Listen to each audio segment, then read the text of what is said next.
Come in. Welcome. I'm E.G. Marshall, setting up shop as usual, and my stock in trade, as usual, is the unusual.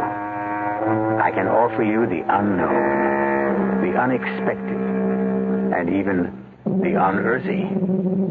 It happens.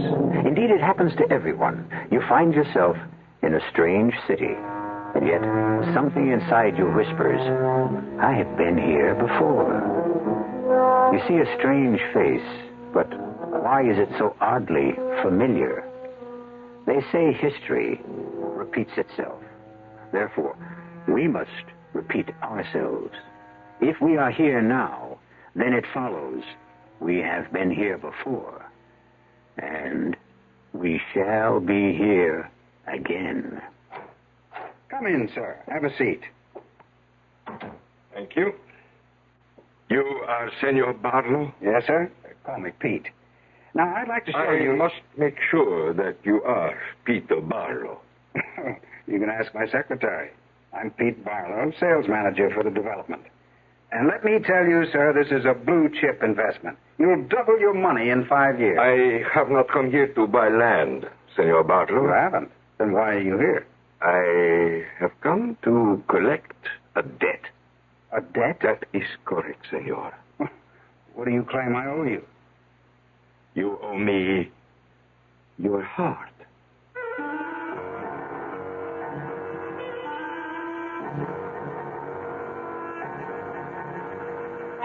Our mystery drama, For the Golden Blood of the Sun, was written especially for the Mystery Theater by Sam Dan and stars John Forsythe and Rita Gam.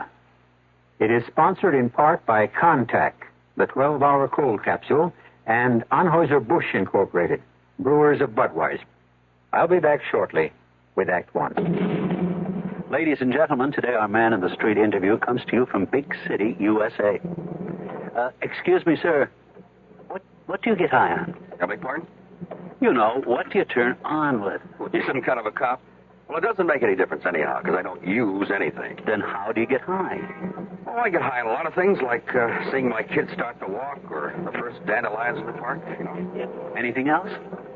Yeah, getting tired gives me a high. If it's a tired, you know, from something I like bowling with the guys or taking a long bike ride. But, hey, would you believe polishing my car gives me a high? And it's even legal. In other words, then, you get a natural high. Yeah, natural, that's it. Which, incidentally, doesn't mean that you're high all the time. It'd be unreasonable to expect to be high all the time, you know? It's like getting high on life. Sure, but you got to remember, getting high on life could be habit-forming.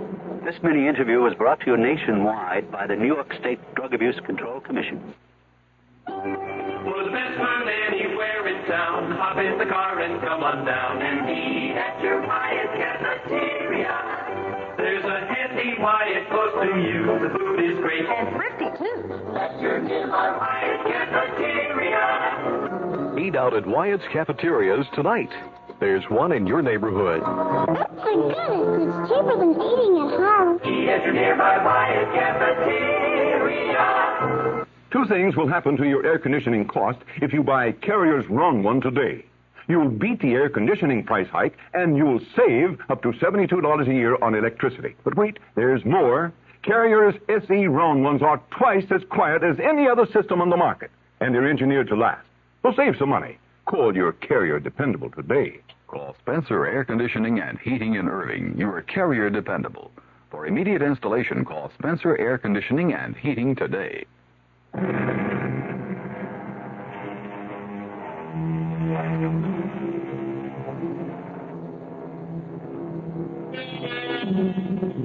They look down upon us from the walls of the museums, from the ruins of temples, those men and women who came before us in time. And what do we see when we gaze back?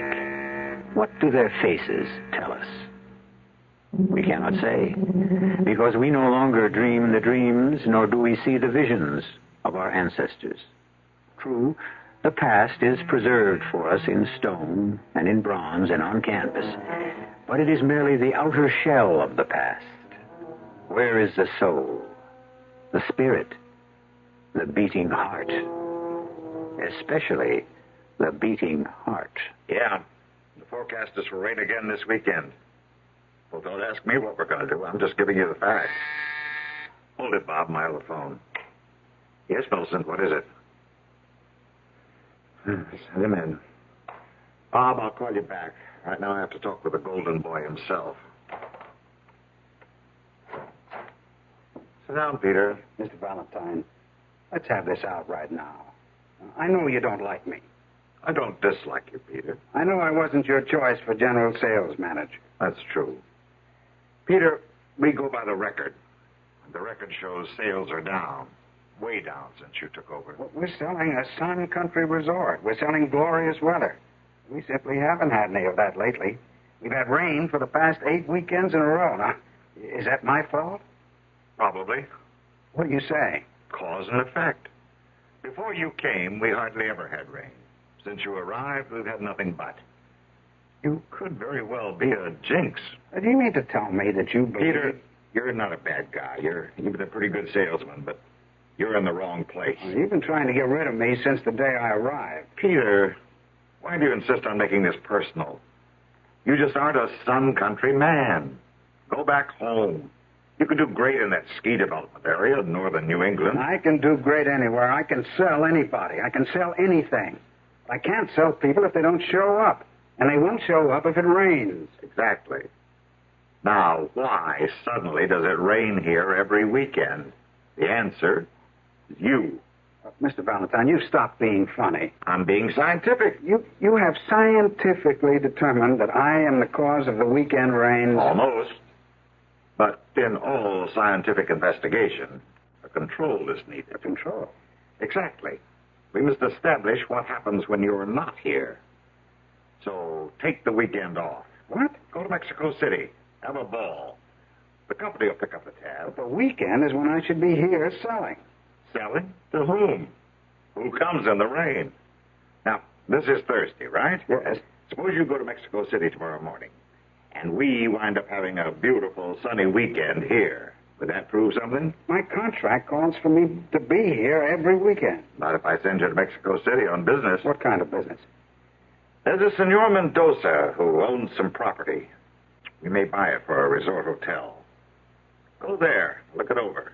Give me your opinion. Well, I've never been to Mexico City. Great. You'll have the time of your life. It's just over the mountains. Take the company plane. I suppose I get there, and it rains here anyhow. That's what we want to find out, isn't it?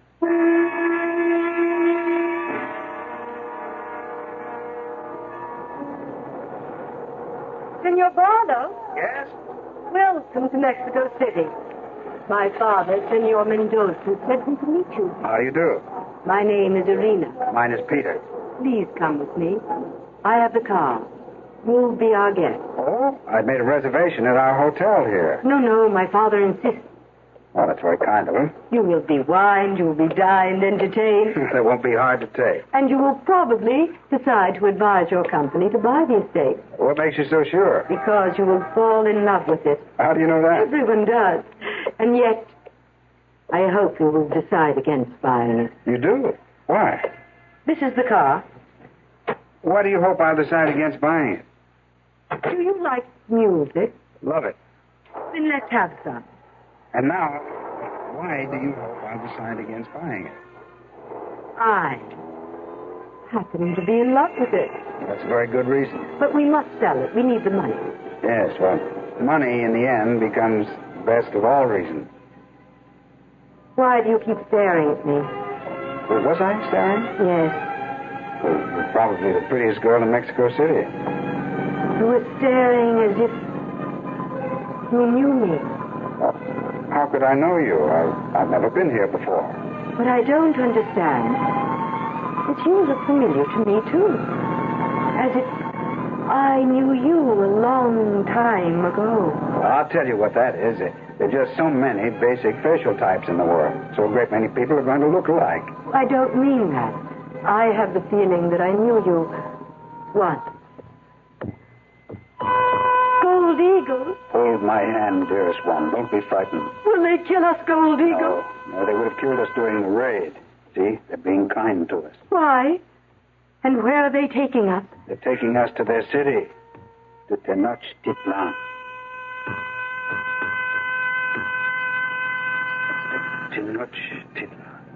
Tenochtitlan. What are you saying? Who? Me? Nothing. But you are. You keep on muttering. Tenochtitlan. What? Yes, Tenochtitlan. I can't even say it. You mean you've never heard that name before? Is it a name? Yes, Tenochtitlan. It was the ancient Aztec name for Mexico City. What is that again? Tenochtitlan. But why should you keep repeating it over and over? I have no idea. I guess it's just another one of those crazy things that seems to be happening to me ever since I came to this country.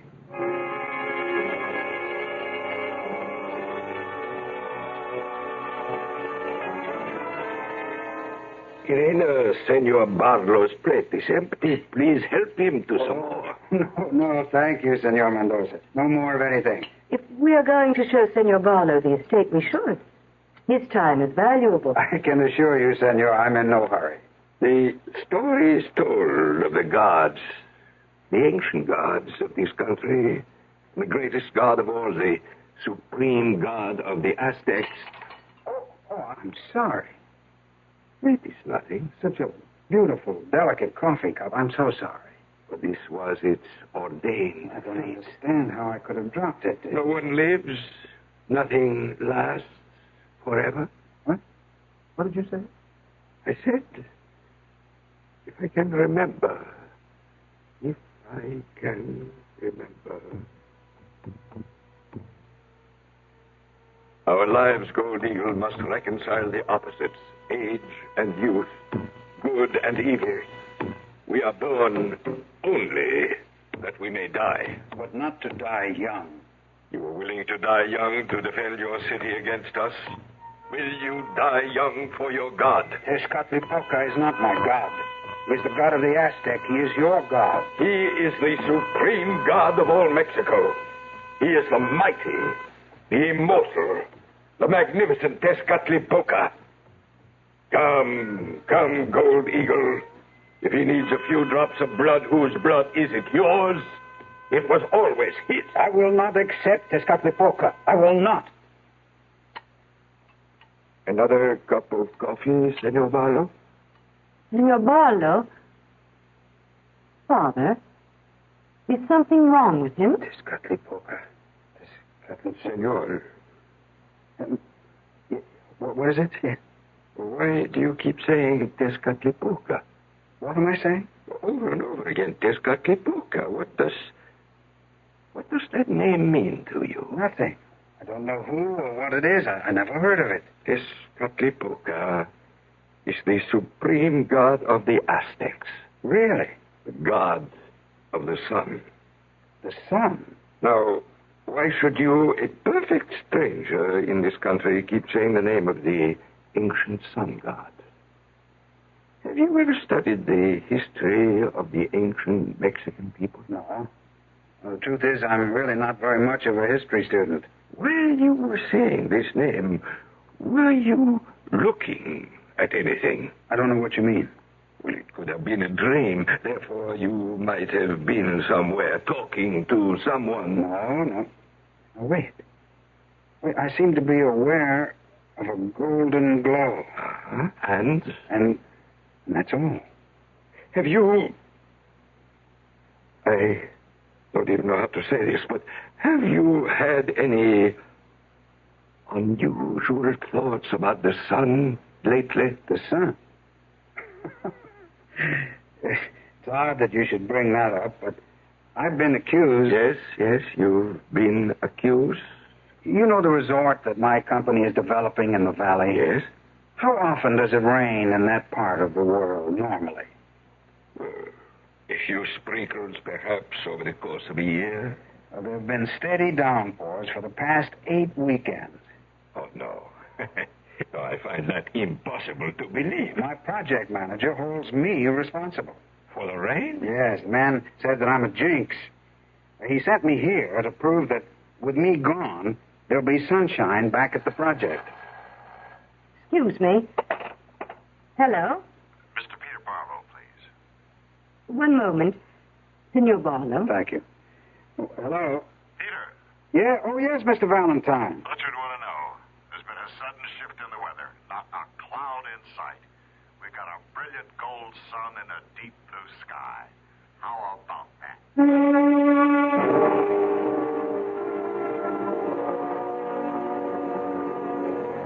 How about that indeed? You may say coincidence. Then I may ask, what is a coincidence? Mr. Webster says it's an accidental concurrence of unrelated events. Very good. But is there truly such a thing as an accident? Aren't all things, great and small in this world, somehow tied together? Not by accident, but by design. I shall return shortly with Act Two. When you feel like having a cold Budweiser, do you automatically reach for a glass? Well, sure, Bud's a great beer any way you drink it. But without a glass, you're really missing something. Now take that wonderful Budweiser head of foam, for instance.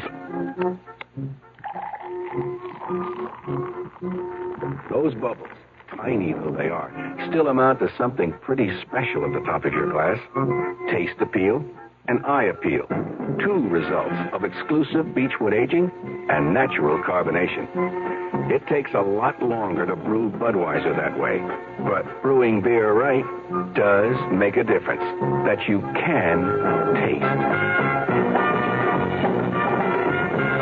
That's why, when you say Budweiser, you've really said it all. Anheuser-Busch, St. Louis. Stove, refrigerator, dishwasher. You know why most kitchens end up looking just alike? You guessed it. Because most people who design kitchens think just alike. But the thing is that you're not just like everyone else. And with the St. Charles Kitchen through the Brad Pence Company 2821 Ruth, we think and we ask. We think about the woman, or man for that matter, who's going to use the kitchen. We ask how much counter and storage space will be needed, how often meals are prepared, and for how many people. We ask many more critical questions, including whether you're left or right-handed. It's with this advanced planning that you can have top-quality cabinetry and maximum convenience in your kitchen. The conclusion is that this is not the easiest way to design a kitchen, but it explains why most St. Charles kitchens aren't alike. So when it comes to remodeling your kitchen or the design in a new custom home, consult the experts at Brad Pence Company, 2821 Ruth, your exclusive St. Charles designer across from the Quadrangle.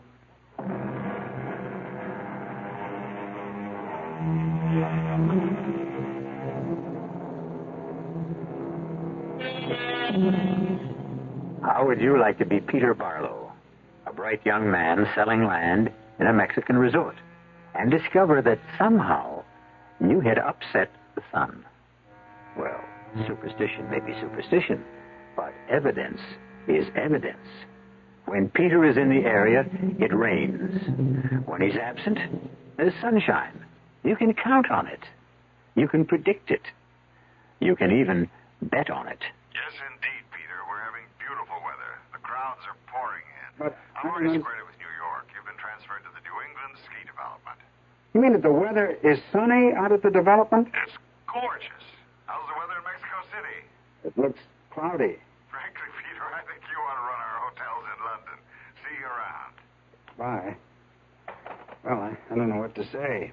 The weather has just turned great in the valley. I'm sure it's... My dear, in this world, can we be sure of anything?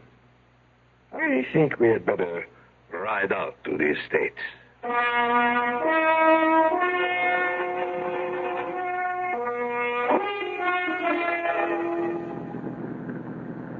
It's lovely country. Yes. At one time, my family owned a great deal of it. Now we just have the estate near Cuernavaca. Have you ever been there? No, I'm afraid I've never even heard of it. You never heard of the famous Cuernavaca? No. Well, perhaps you knew it by its ancient name of Guanajuac. Well, what makes you think I would know that? Well, you seem to have a knowledge of ancient Mexican names. Well, I'm not aware of it. I don't know how. Think. The name. Guanajuac. But I never... Just think. What are you trying to I'm trying to help you. Help me? To do what? I don't know. What is it that you feel you must do? I don't feel I have to do anything. That is not true. Why do you say that? Father, Yes, my dear. we'll be passing near the temple. Shall we stop? Yes. It might be interesting for Senor Barlo. Well, not much for sightseeing, but if it's interesting... It does not look like very much right now, but the most dramatic of all the ceremonies took place right there. Well, what kind were they? Human sacrifice.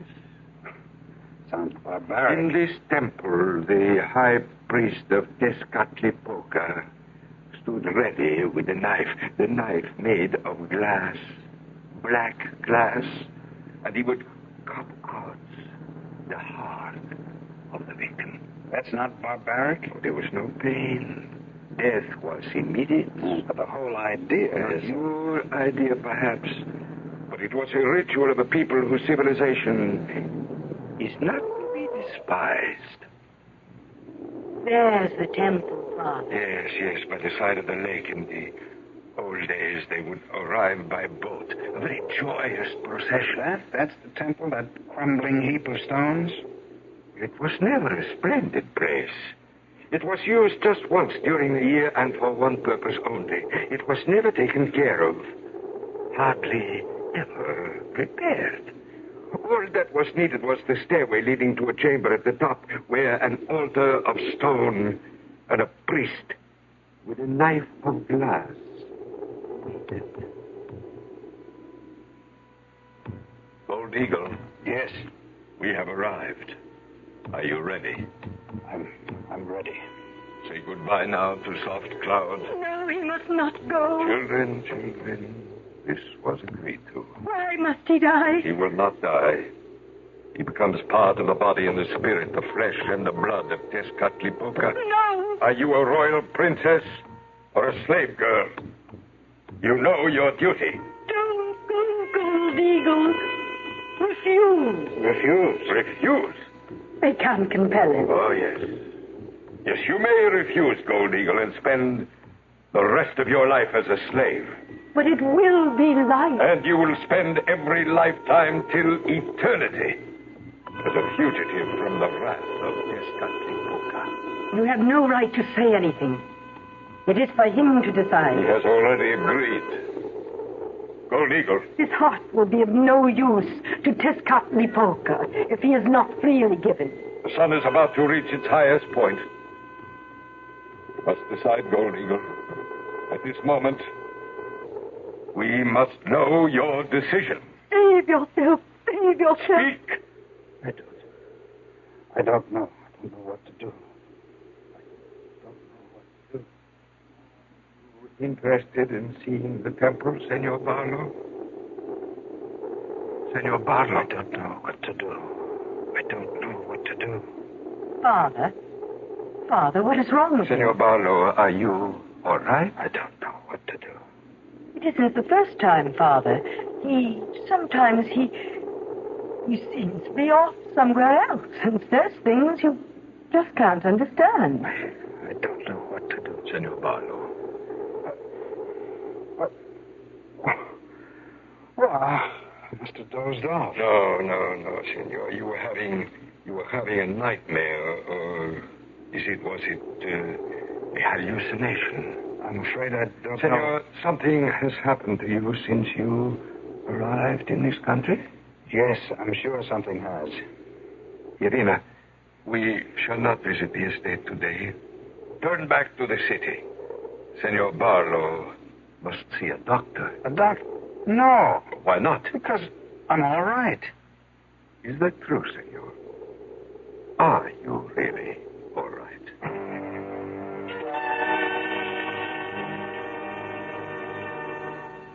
Well, I find nothing wrong. Pressure's normal. Pulse, temperature. I've taken some blood tests, but I have no reason to suspect anything. What is wrong with me, Doctor? On the face of it, nothing. You seem to be excited. Excited? That's not the half of it. My whole career is down the drain. You're not even 30. How can you make a statement like that? I staked my future in this development company. I was building toward the top, but now it's all over. I'm through here. You seem to have an affinity for the old, that is, the pre-Columbian Mexico. And you can't account for it. No, sir. No way. When did it start? When I arrived here a few months ago. And you heard voices? Yes, sir. What were the voices saying? I seem to have been an Indian, a Quanahuac Indian. Don't ask me what that means. Only ask me where I heard the word. At first, they were just voices, but each day things became more and more clear. How? I see things. Things? Yes. A valley, a beautiful valley. There were lovely buildings, tall temples, babbling fountains, and everywhere graceful, handsome people. And I see myself walking with a man, an older man, my father. Remember, my son, we are not warriors. We are singers, we are poets, painters, sculptors, craftsmen. But the Aztec people, suppose they attack? Then we shall fight as best we can. Exactly, Father. Therefore, shouldn't we teach our young men the arts of war? Good Eagle, if we do so, then we shall become a nation of warriors. And thus, we shall have lost our culture in anything. But it seems unfair. No, the Aztecs will not destroy us. They raid us on occasion only because they must. They must? Yes. To keep the sun in the sky, they must sacrifice to him. And the sun god, Tezcatlipoca, accepts only the purest hearts. There are not enough of these among the Aztec people, so they must come to us. I still say we must fight them. I agree. But the best way to fight one's enemy is to be better than he is, and more worthy and precious to the gods. Father, I cannot doubt your wisdom, but... Doubt, my son. Doubt any man, but not the gods. I cannot submit to the Aztec calmly. You must. I must. It was foreseen at your birth, my son, that you would become a true child of Tezcatlipoca. Your blood would be his. Me? A sacrifice to Tezcatlipoca? We must not say sacrifice. A better and truer word would be gift. Yes, my son. I don't understand. I don't understand.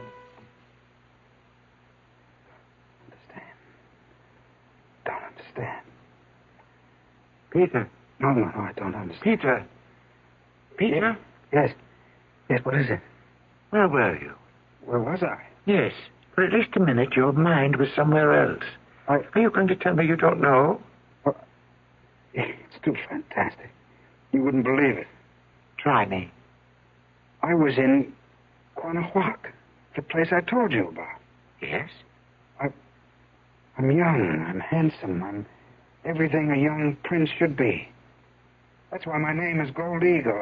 I soar above the crowd. Well, that's a happy situation. No, it isn't, because I'm fated to be captured by the Aztecs and sacrificed to the great god Tezcatlipoca. At least that's a figment of your imagination. How do I know so much about the mysterious past of a strange, unfamiliar country? Well, there's a rational explanation. Yes, what is it? I don't know.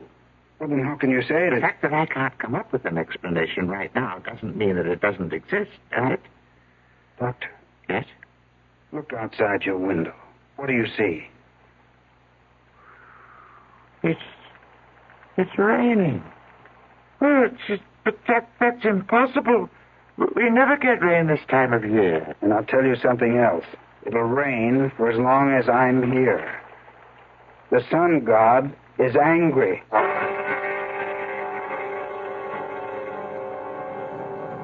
Well, he gets in deeper and deeper, doesn't he? For a man who's never been in this part of the world before, he seems to know quite a bit about its past. But hold on. Who says he's never been here before? We only have his word for it. But how does he know? I'll return shortly with Act 3. Now, one of television's and motion pictures' most popular stars, speaking from Hollywood, on the set for Your United Way. This is Greg Morris. I think the thing that impressed me the most is the fact that we are getting mileage out of the dollars that we contribute to United Way. People are receiving professional care through United Way, which is the most economical way to give. You see, when you combine all of these agencies into one campaign, more of the dollars that you give actually go to the people who really need the money. Now, that makes no difference who you are, what color your skin is, what country your father came from. It's for all people. In our town, United Way is there when you need them.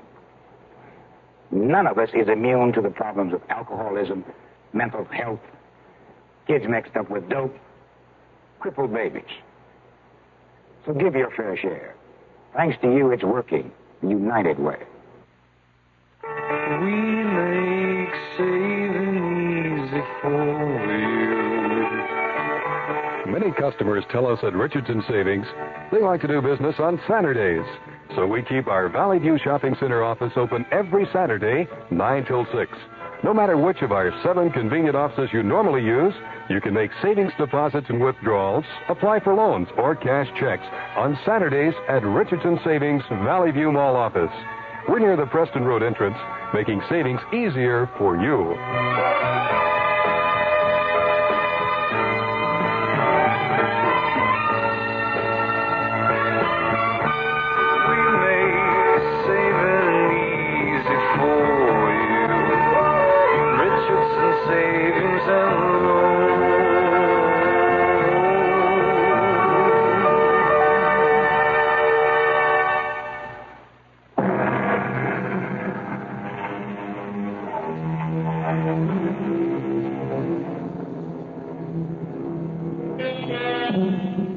Suddenly, there are visions of a past, a splendid but barbaric past. Why should a young American, with no real interest in anything else except a career and the normal things young men are concerned with, why should he suddenly see himself as a tragic Indian prince, a designated victim of an Aztec sacrifice? Why? Well, it's always easier to ask a question than to answer it, no? I know myself, Doctor. I know that I'm not the kind of a person who gets delusions. Actually, Mr. Barlo, you are. Doctor, it's raining. I'm a very down-to-earth guy who knows... People like you are the ones who crack up first. What do you mean, crack up? Crack up, break down, it all comes to the same thing. But I'm perfectly... Yes? Perfectly what? Now, come now, Mr. Barlo. What's this nonsense about being in disfavor with the sun god and thereby causing rain? The fact is, I am in disfavor with the sun god. Let's hear those facts. Now, I know why. You see, the Aztecs did attack Cuauhnahuac. One night, when we were sleeping peacefully, they descended upon the city. I was taken prisoner. What are you telling me? I remember now. Prisoner. But I wasn't beaten. I wasn't tortured. I was treated like a prince. And I was taken to the high priest of the Aztecs. Welcome, Gold Eagle. You know my name. Your name is known throughout Mexico. Will you give me your blessing? What? May I have your blessing? My blessing? I'm your prisoner. No, not a prisoner, Gold Eagle, but a guest. An honored guest. A divine guest. Me? Surely, Gold Eagle, you must know the prophecy. You are the earthly body of Tezcatlipoca. No.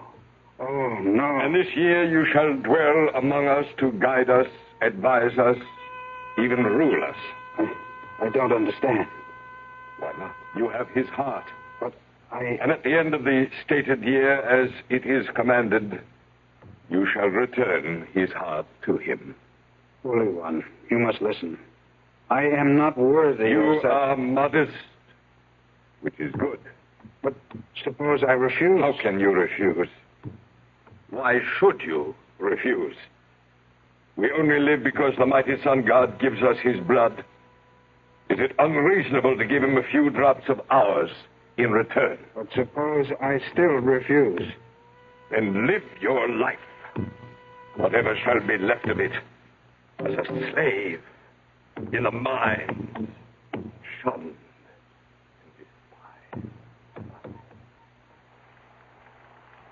Yes? Go on, Mr. Barlo. And in the end, I agreed. I agreed to live as a hero. I was adored by an entire nation. Well, what's the point? You don't believe a word of it. Do you? If it didn't happen, where is it coming from? Well, as I say, there has to be a rational explanation. Let me ask you something. This old religion, does it still exist? I don't have any hard evidence one way or another. But, But what? No religion ever dies out completely, especially one that had such a powerful hold over so many people. Then what you're saying is that there still could be some of this sun worship around here today. A form of it, perhaps. Blended with the religions that came after it. Adapted to more modern times, of course. Then there could be priests of this religion who what? Who could be working on my mind somehow. Tell me how. I don't know how. Hypnotism, this whole thing about transfer of thoughts, you know, ESP. Well, granted for the sake of argument, but how would they know about you? You, Peter Barlo. I don't know. It seems to me that I came here for answers, not for questions.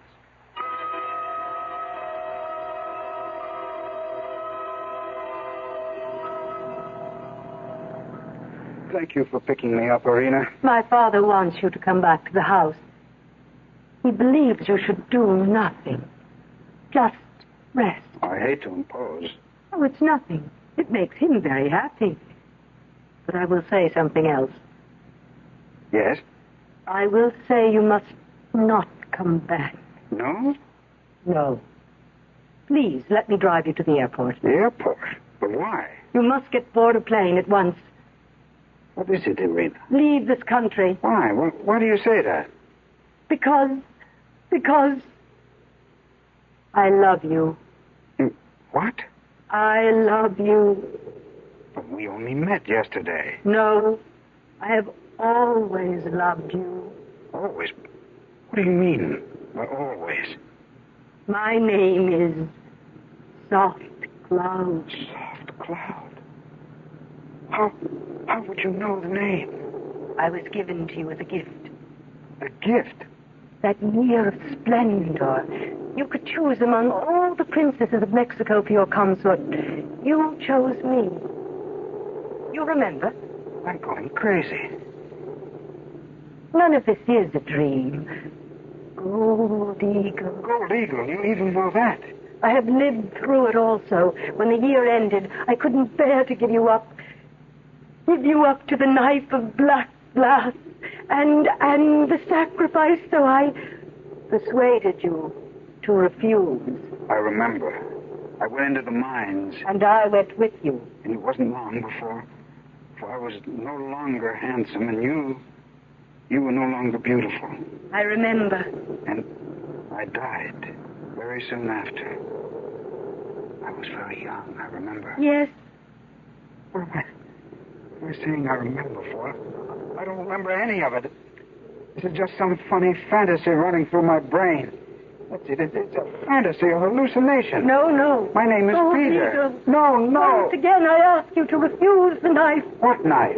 The sharp, black knife of glass that will enable your heart to be offered to the sun god. Who's going to do that? The high priest of the Aztec. But that stuff died out hundreds of years ago. Let us go to the airport. Peter, please. This time there are no mines, no slaves. We can live happily, perhaps this time. I tell you what we should do. We should turn around and take you back to the doctor. If you stay here, you'll die.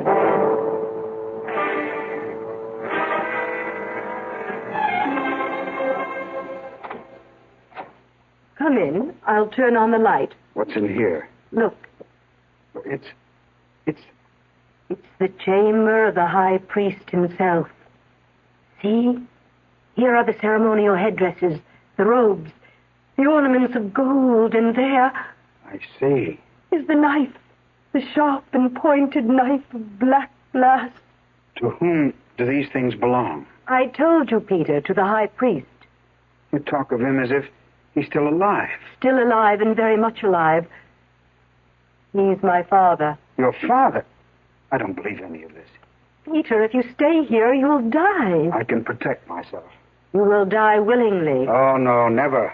It will seem right. You will become anxious to die. Please, Peter. Peter. Interesting place, no? Yes, sir. It is my private museum. As you can see, so many of the artifacts of a forgotten civilization. Forgotten? Well, let us say past. I quite frankly don't know what's happened to me. Actually, since I came to this country, I'm not even sure who I am. Sometimes How many people really know who they are? Your daughter tells me that my life is in danger.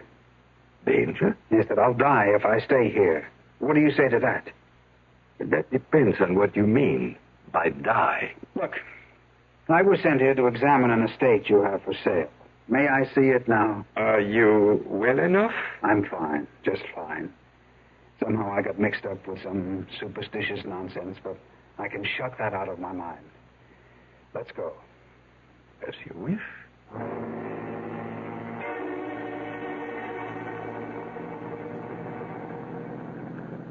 Now, as I understand it, the estate is well over 1,000 acres. Yes. It has a lake. Yes. And that means a golf course could be... Irina, my dear. Yes, Father. Stop here, please. Why, Father? Why? Isn't it obvious? Father, no. Why did we stop? Look. Over there. To your left. It's the temple. I still don't know why we stopped. To complete your bargain with the sun god. Bargain? What bargain? To pay your debt. You're crazy. Or am I? Come. Put on this white robe, this pure white robe, and we shall mount these steps to the sacred chamber. Don't listen to him. Don't listen to him, Gold Eagle. Gold Eagle? Yes, my son. You are Gold Eagle, and she is Soft Cloud, and I am the High Priest. The three of us have been here before, and all of us have played our roles before. Come. Follow me.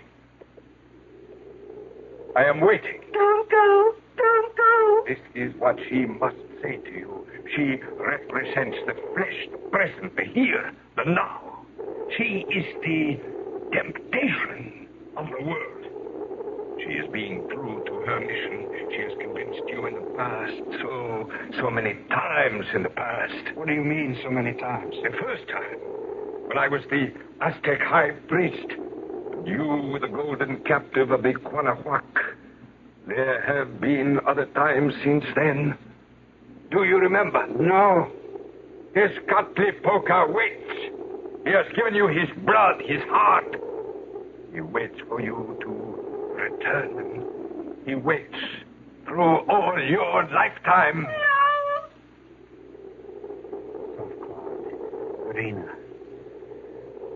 I love you, but I'm tired of escaping. I want to go back. No. Back where I belong, back to Tezcatlipoca. Come with me. Come with me, my son. Put on your white robe. Gold Eagle. Remember the first time, Soft Cloud. We came by boat, and the people followed us along the shore. And they were singing and cheering. For me, Tezcatlipoca. For me, the sun god. I was to return to my place in the sky. Peter, please. See the clouds? I must return. My son, let us walk up the steps together to the sacred chamber. Do you have the knife of black glass? It is in my robe. I give it my blessing. The sun is starting to break through the clouds. Very soon now. I shall be back in the sky. priest, let us go forward. Priest, I have had a strange vision. I dreamed I had refused to be sacrificed. You? You, gold digger? Impossible. I dreamed I was born again. In the future. Indeed. A dream? The future is a place of many wonders. And I had believed that the sun god no longer ruled. And then one day, he called to me. Have you ever doubted the sun god? Never. We are here. Gold eagle. Be quick, priest. Be quick.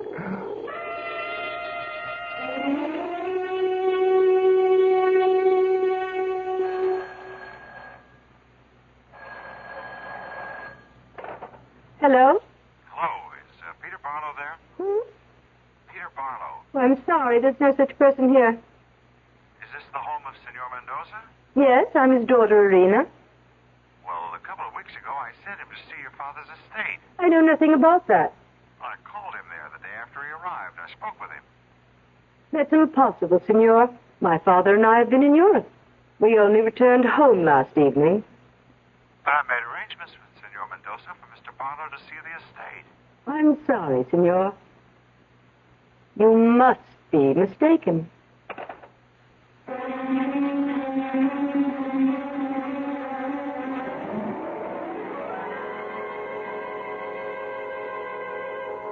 Peter Barlo disappeared.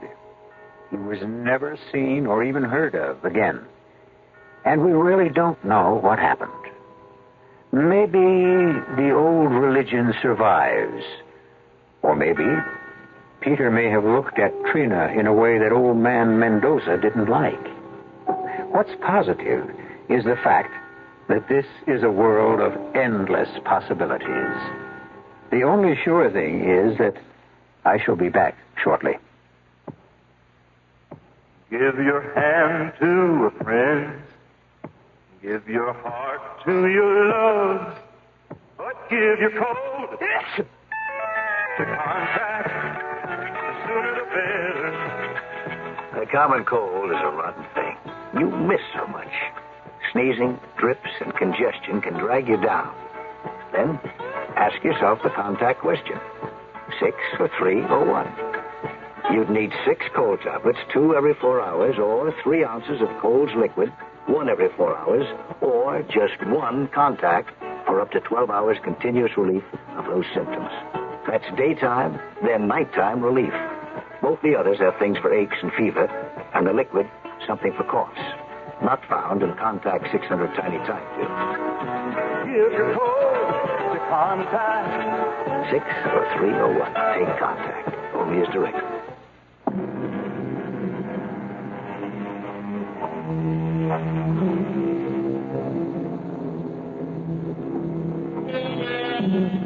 They were another people, those who lived in the past. They were powered by other drives, other forces.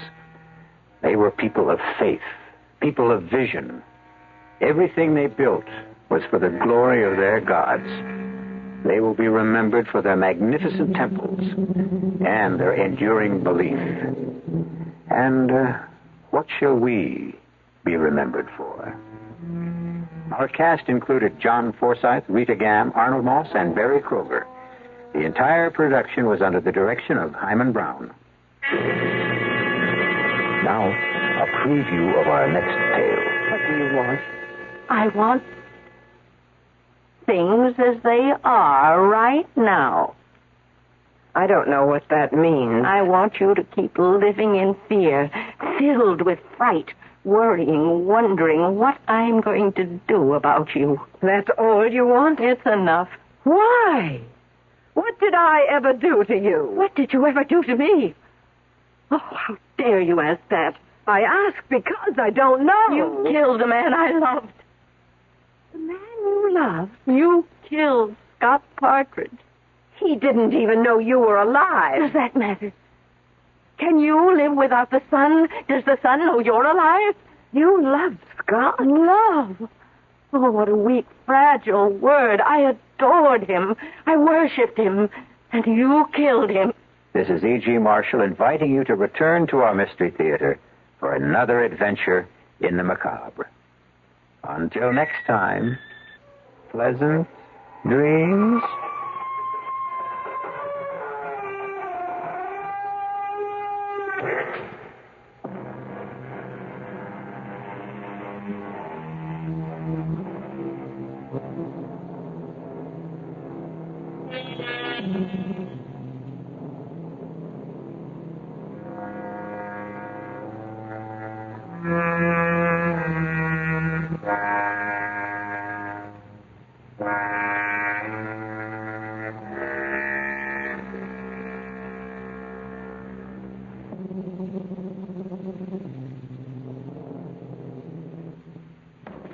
Shopping Skaggs Albertsons is a family affair.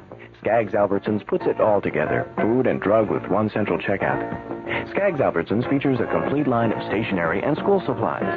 Skaggs Albertsons and Skaggs Drugs carries a complete selection of Papermate products. Papermate, famous for dependable, long-lasting ink pens.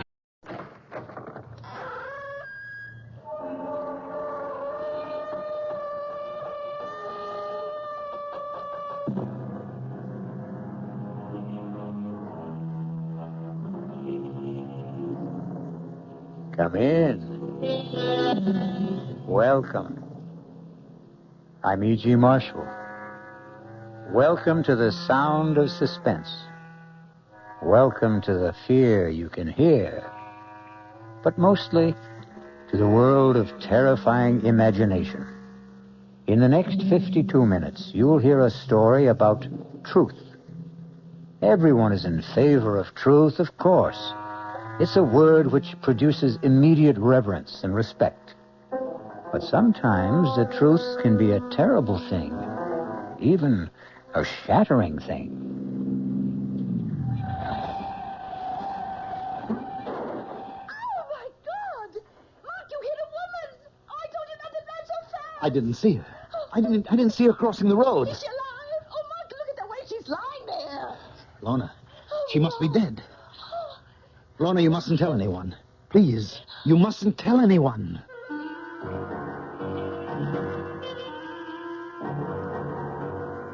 Our mystery drama, The Ring of Truth, was written especially for the Mystery Theater by Henry Slessor and stars Agnes Moorehead. It is sponsored in part by Anheuser-Busch Incorporated, brewers of Budweiser, and by the Kellogg Company, makers of Kellogg's Special K cereal. I'll be back shortly with Act One.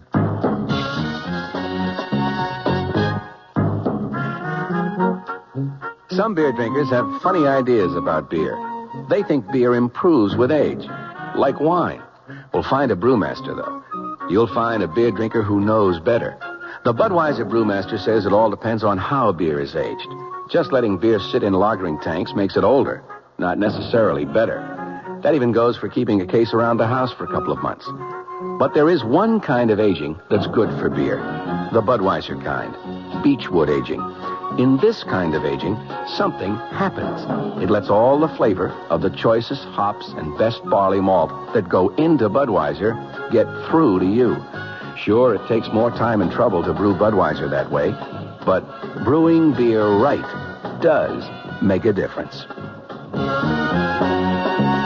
Anheuser-Busch, St. Louis. Hey, Ma, what's for dinner? ShopRite has a beautiful buy to help you serve dinner. Fine imported porcelain china. The beautifully crafted Lovelace pattern by Crown Victoria. An elegant white-on-white platinum-banded pattern to complement any table. Now available only at ShopRite. The basic place-setting pieces, dinner plate, cup and saucer, dessert plate, and bread and butter plate, are just 39 cents. 39 cents each with every $3 purchase. A different place-setting piece is featured each week at this special price. You'll want to collect all the magnificent completer pieces and matching ovenware available every week at low prices, too. Visit ShopRite and start your set of lovely porcelain china today. It's a beautiful buy.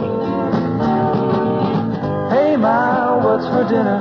ShopRite has the answer. Offer not available in Westchester, Ulster, Orange, Dutchess, and Columbia counties.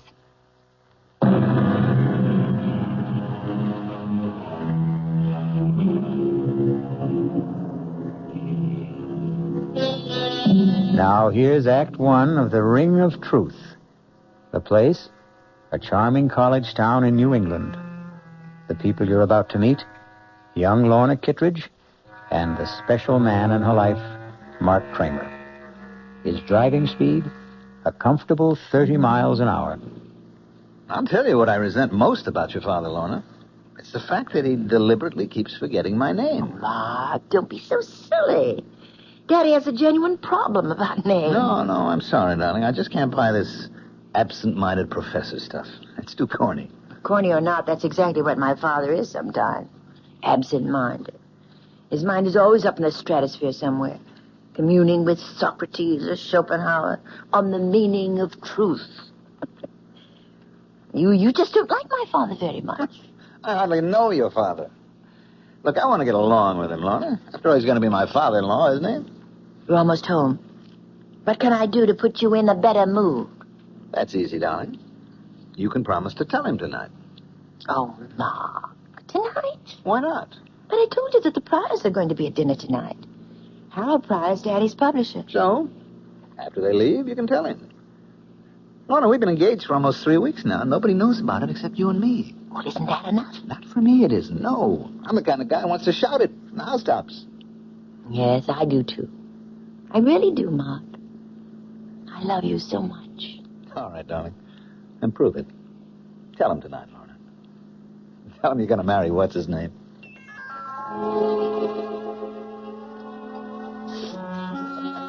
How do you think I are? You're quite right, Harold.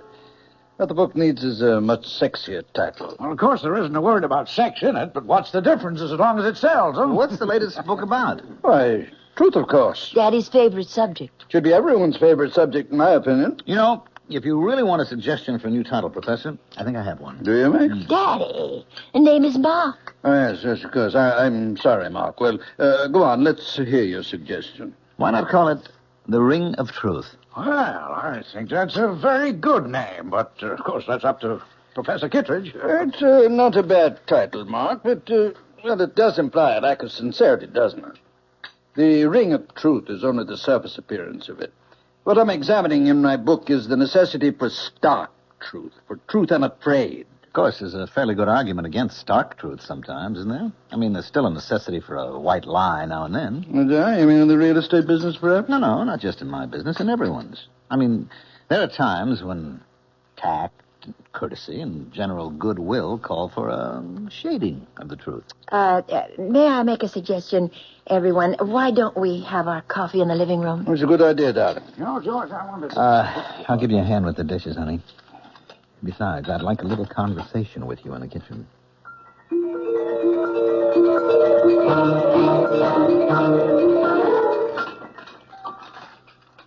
All right, Mark. I know what you're going to say. Daddy was impossible tonight. Now, your father's a great scholar, man of ideals, the Albert Schweitzer of New England. I'm only a poor schnook of a real estate man, but I'm perfectly willing to put up with him for your sake. Put up with him? Won't be easy. A crass, materialistic guy like me marrying into all that saintliness? What can I do? I'm crazy about his daughter. You idiot. Oh, Mark, my hands are wet. Will you tell him tonight? Yes, the minute everyone leaves. He's not going to be happy about it, you know that. He won't be happy about losing you. Well, he knew it had to happen someday. All right, then tell him that day has come. Tell him the truth. I always tell Daddy the truth.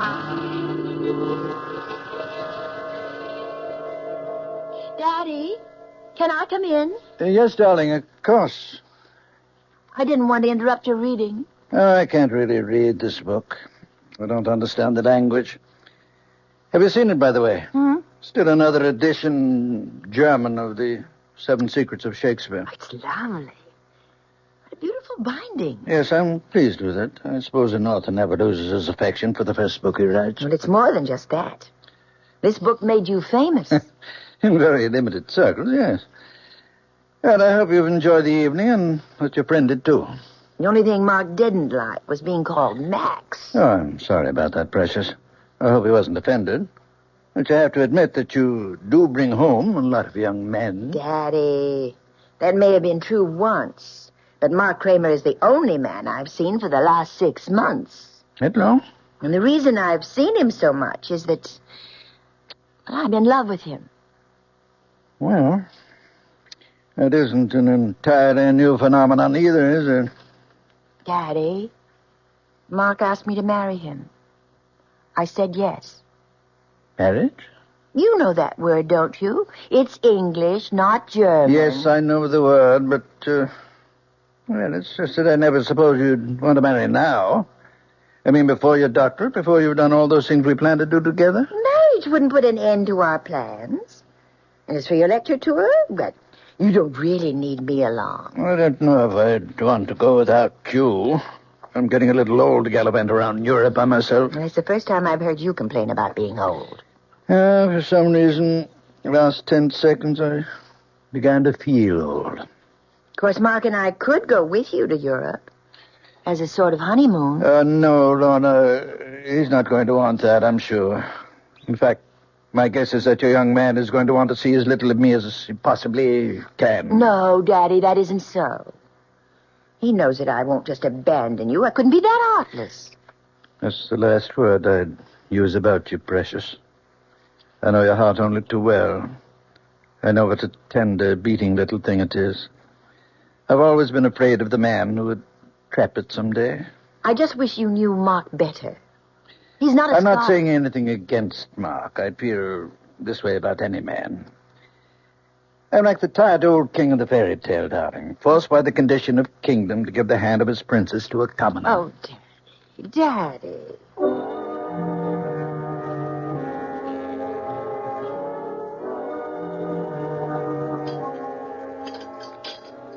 Mark, you're just being pig-headed.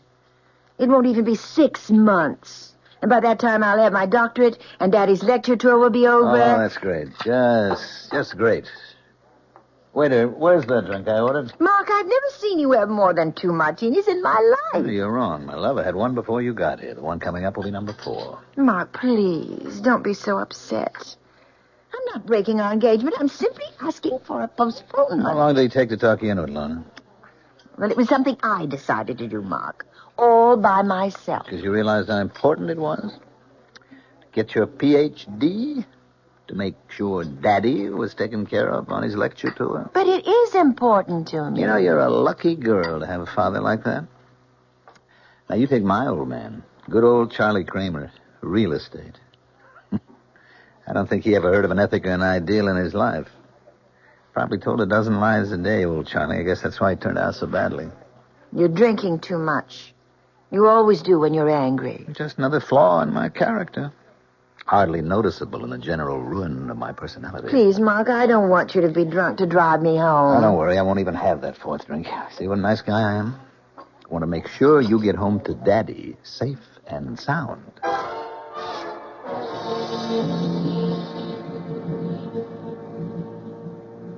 Mark, are you sure you don't want me to drive? No, you just leave the driving to us. It's starting to rain. I think you should turn your wipers on. That isn't rain, Precious. Those are tears in front of your eyes. Please, Mark. All right, all right. Do you have to drive so fast? I know there isn't any traffic, but these roads are so dark. That's what the headlights are for. How far these little candles throw their beams, so shines a good deed in a naughty world. Hey, you see, your father isn't the only one who can quote you. What? Look out! That woman! Where? Oh! You hit her! Oh, Lord! I didn't see her. I didn't see her crossing the road, so help me. Is she dead? Oh, Mark, look at the way she's lying there. She's dead, Lorna. Oh. The woman's dead. Oh, horrible. I told you not to drive so fast.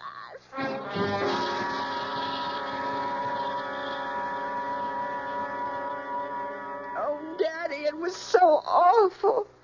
And it was my fault. My fault that Mark drank so much.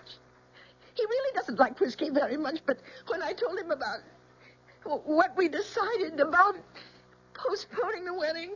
I mean, what you decided, darling. It was your decision. He was driving so recklessly. He must have been going 60 miles an hour on that road.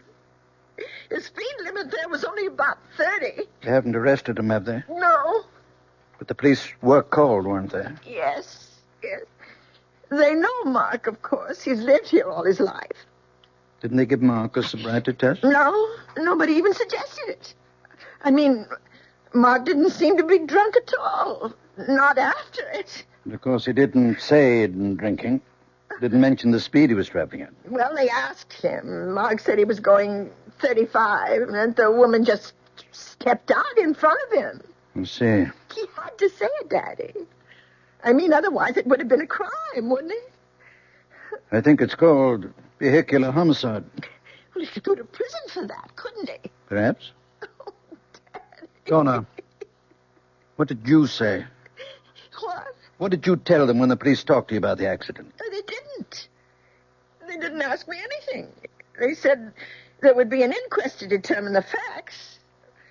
I suppose I'd have to answer questions then. And what will you say then? Why, I don't know. I mean, I have to corroborate Mark's story, of course. Is that what you're going to do? Oh, well, if you could have seen his face, Daddy, it was like a child. Like a little boy, afraid to be punished. He said, "You'll stand by me, Lorna, won't you?" And so you're going to stand by him. You're going to forget all you ever learned about truth. You're going to lie. But, Daddy, what else can I do? I can't advise you, my darling. All I can do is remind you that you and I have always loved truth as much as we've loved each other. Are you going to change now?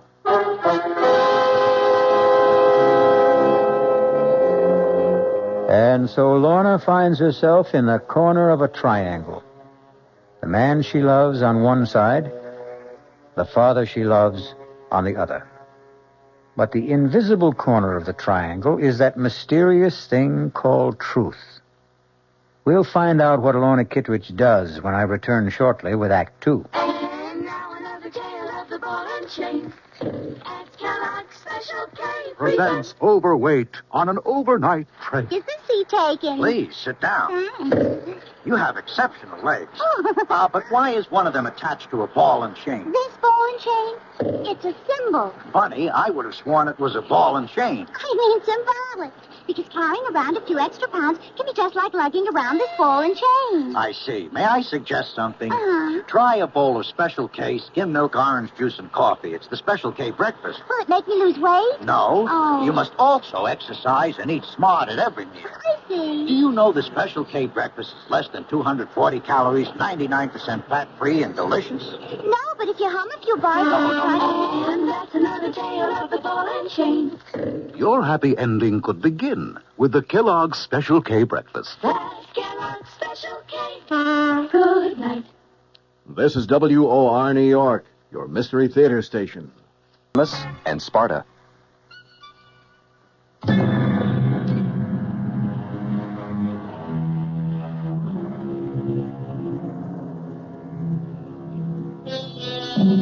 Ye shall know the truth, and the truth will set you free.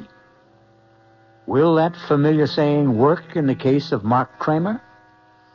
It may all depend on the outcome of the next conversation you hear in the home of Professor John Kitteridge and his daughter. Lorna, may I come in? Yes, Daddy. Huh. All dressed already? Yes. I know I don't have to leave for the county courthouse for another hour, but I was too nervous to just lie in bed. Why don't you come downstairs and have some breakfast with me? No, I couldn't. I feel too sick. Oh, poor kitty. You know, I haven't called you that since you were a little child. Or don't you remember me calling her that? No, not really. You see, before you were born, I wanted to name you Catherine. But your mother objected because she was certain you'd be nicknamed Kitty. Then you'd be Kitty Kitteridge. And she hated the sound of it. You've told me the story before. I know you're not in the mood for old family anecdotes. All I can think about is that inquest this morning. I'm so frightened. My skin feels like ice. Darling, you won't have to be frightened if you do what I said. It's only lying that makes us afraid. Please don't talk about it. I have to lie for Mark. I love him. I'm going to marry him. Do you think the others will lie? The bartender at that restaurant? What was that? What was the name of that again? Bruno's? Yes. He'll defend Mark. I'm sure he will. They don't like trouble. They had some license problem last year. They won't want to admit that they served Mark so many drinks that he was hardly able to walk. To say nothing of drive. So you're the only one who has to lie. Daddy, the woman is dead. Nothing will bring her back. Lies, truth, nothing. Who does it help if Mark goes to prison? Yes. You're right, Precious. There's no profit in truth. None at all. Then you agree with me. No profit, Lorna. Only loss, maybe. But that's something you'll have to judge for yourself. You know my feeling about truth. You know what I've always taught you about it. Yes. Dare to be true. Nothing can need a lie. The fault which needs it most grows too thereby. You used to like that poem. Now you're quoting it with contempt. Oh, Daddy, why can't you understand? Why do you have to be so demanding? Let me forget truth just this once. Your mind is your own, Lorna. Well, I want to do what's right. Then do what you want to do. You're an adult now, independent of me. Lie if you want to. But don't look for my approval. And above all, don't ask for my blessing. Daddy.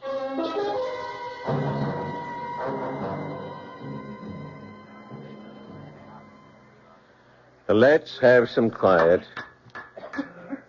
The coroner's jury has to hear the testimony if they're going to judge it. Sergeant McKeon, was any investigation made of the skid marks at the scene of the accident with a view to determining the speed of the vehicle? No, sir, there wasn't. The condition of the road and the rain we had that night, well, it was impossible to tell the difference between the skid marks and the tire treads. That's why no measurement was made. It's been stated that the driver of the vehicle, Mark Kramer, had left the establishment called Bruno's shortly before the accident. Since Bruno's is in the business of serving hard liquor, among other things, did the police give Mr. Kramer a sobriety test? No, sir, we didn't. You see, sir, we didn't know at the time where Mr. Kramer had been. All we knew was that Mrs. Moger was dead, and Mr. Kramer didn't appear like he'd been drinking. All right, Sergeant, you can step down. Thank you. The coroner's office calls Mr. Kramer to the stand, please. Mr. Kramer, this inquest isn't a trial. Our duty here is simply to determine the cause of death. But you must give your testimony under oath. Please raise your hand on the Bible. Yes, sir. Do you solemnly swear to tell the truth, the whole truth, and nothing but the truth, so help you God? I do. All right, Mr. Kramer. Just tell us your story of what happened the night of the accident. Well, Miss Kittredge and I left Bruno's about 9 that evening, about a half hour before the accident. I'd had one drink, vodka martini. You can ask Mr. Bruno about that because he served me. Go on. When I reached Route 24, I decided to take the Ridge Road shortcut to town. I was traveling between 30 and 35 miles an hour, I'd say, and I remember slowing down when the rain started. Had my wipers going when I came over the rise of the hill, so my windshield was clear. But I still didn't see Mrs. Moger when she stepped out into the road directly in front of the car. Were your lights on full beam? Yes, sir, they were. Why do you suppose Mrs. Moger didn't see them? I don't really know. What I think is she was almost across the road when I came over the rise, and she panicked when she realized that a car was coming. She started back in the wrong direction, and that was when she stepped in front of the car. Is that your entire testimony? Yes, sir, it is. Very well, Mr. Kramer. You can return to your seat. Will Miss Lorna Kittredge take the chair, please? Place your hand on the Bible, Miss Kittredge. Yes. Do you solemnly swear to tell the truth, the whole truth, and nothing but the truth, so help you God? Yes, I do. Please speak up, Miss Kittredge. I do. Miss Kittredge, you were with Mr. Kramer on the night of the accident. Yes. You went with him to the place called Bruno's. Yes, I did. And did you have a drink that night? Yes. I had a martini. The same as Mr. Kramer? Yes. When Mr. Kramer's car approached Mrs. Moger's driveway, did you see the lady before the automobile struck her? I'm not sure. I think I saw her for just a split second. And then the car hit her. It was all terribly unreal. Were you aware of the speed you were traveling at? Miss Kittredge? I'm not sure of the exact speed. Mr. Kramer thinks it was between 30 and 35. Do you agree with that? No. What was that?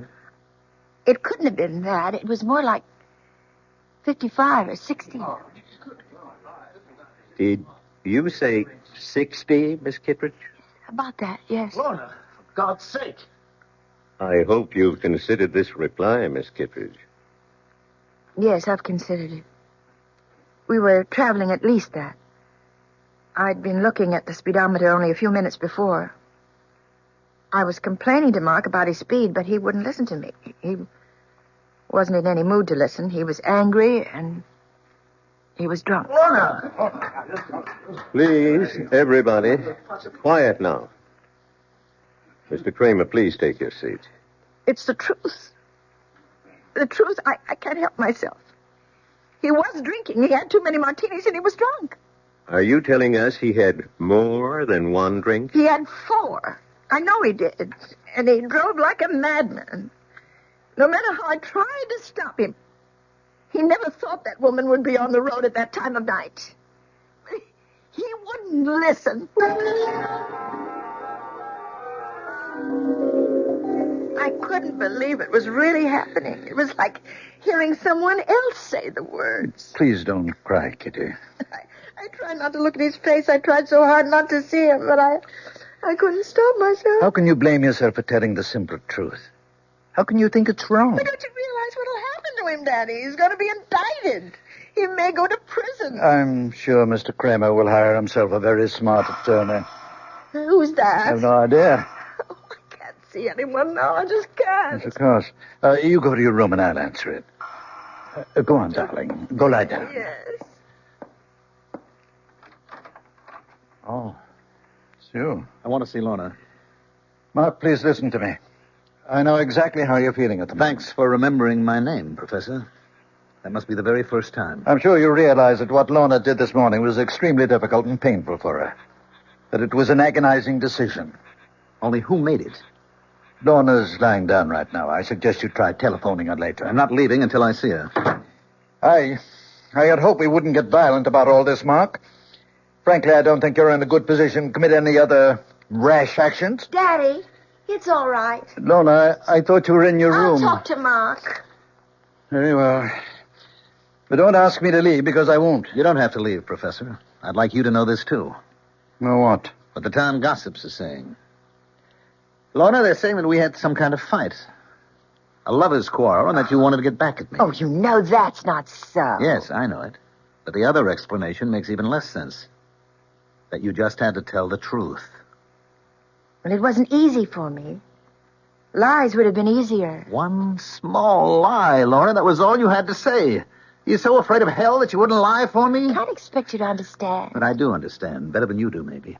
It was your father's idea. Now, just a moment, Kramer. Well, you remember my last name, too. I think I made more of an impression on you than you were willing to admit. There's no need to be nasty. Lorna, you're so stuck on the truth. Tell it now. He told you what to do in that courtroom. Professor Kittredge's little girl always listens to Daddy, and she never lies. Please, Mark. He insisted that you tell the truth, didn't he? He gave you a lot of high-flown ethical reasons for telling the truth. Nothing but the truth. Every reason but the real one. You're wrong. I made up my own mind. Your father knew what would happen. It would split us apart, and that's what he really wanted, Lorna. That's the truth that he didn't mention. I think that's quite enough. If you don't leave right now, I'm calling the police. Don't bother, Professor. You've done a very good job. On Lorna and on me.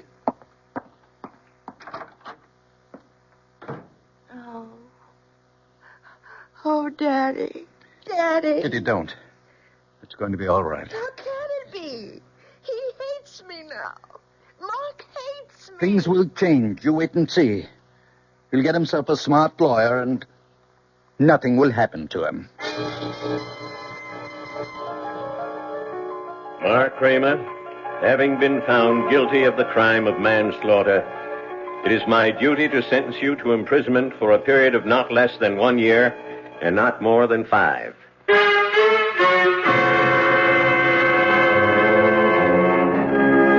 And so the truth has not set Mark Kramer free.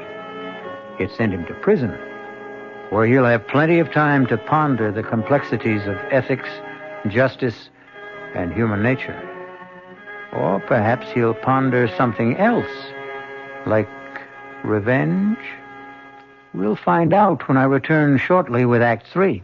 I'm Hy Brown, producer of Radio Mystery Theater, and this is the end of our last week of prize drawings.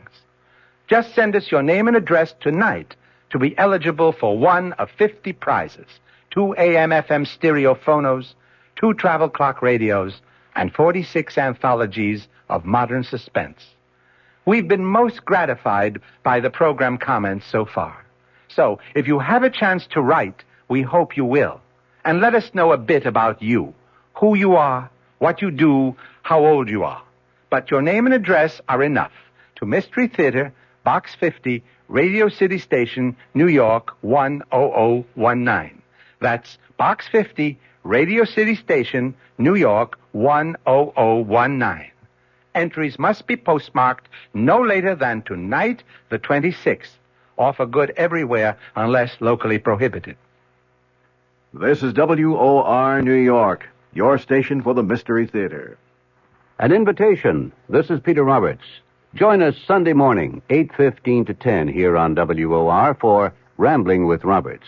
2 hours of music, specially selected for Sunday morning listening pleasure, along with, bits of weather information, news headlines, bits of trivia, such as the fact that a man from Onowa, Iowa, received a patent for what he called Eskimo pie, which was ice cream coated with chocolate. It all happened in 1922. May not seem like very much in the way of history, but it does take place, these little bits of trivia and information, on Rambling with Roberts. So, of a Sunday morning, make a note. 8:15 to 10, right here at 710 on your dial, come Rambling with Roberts. You don't have to give us an RSVP. Just be on hand. Thank you.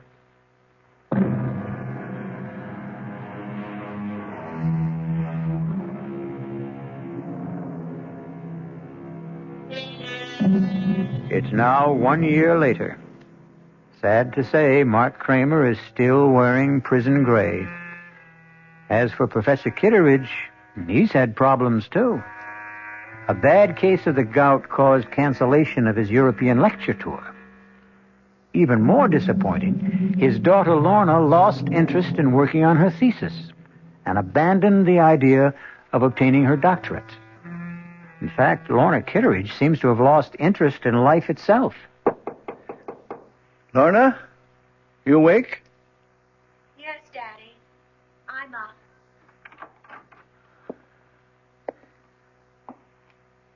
Darling, it's almost noon. It's not like you to be in bed so late.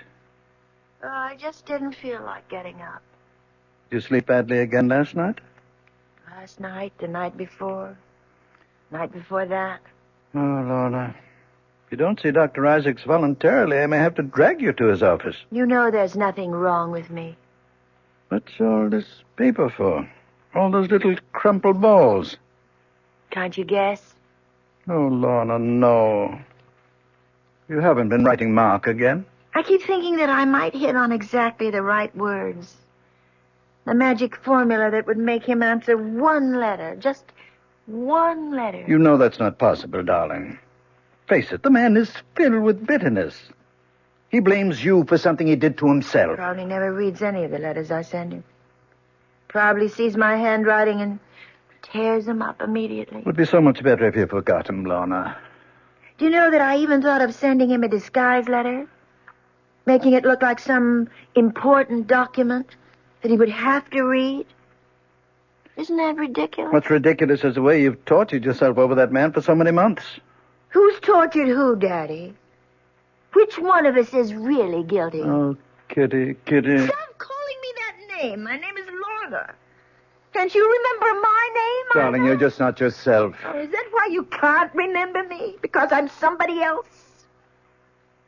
Well, you may be right, Daddy. Every morning I look in the mirror and I can't recognize the woman I see. Lorna, you're just not giving yourself a chance to forget. You'd start getting out into the world, start meeting new people. You become a hermit. I thought you liked having me here, Daddy. I thought you couldn't live without my company. I honestly believe you need medical attention. If not from Dr. Isaacs, then from somebody else. You mean a psychiatrist, I suppose? No, darling, no. Just someone who can help you get over this distorted guilt that you feel. The only one who can do that is Mark. And he won't see me or write me or anything. Lorna. Oh, please go away. Please. I'm going to try to sleep. It's the only time I'm happy. When I'm asleep.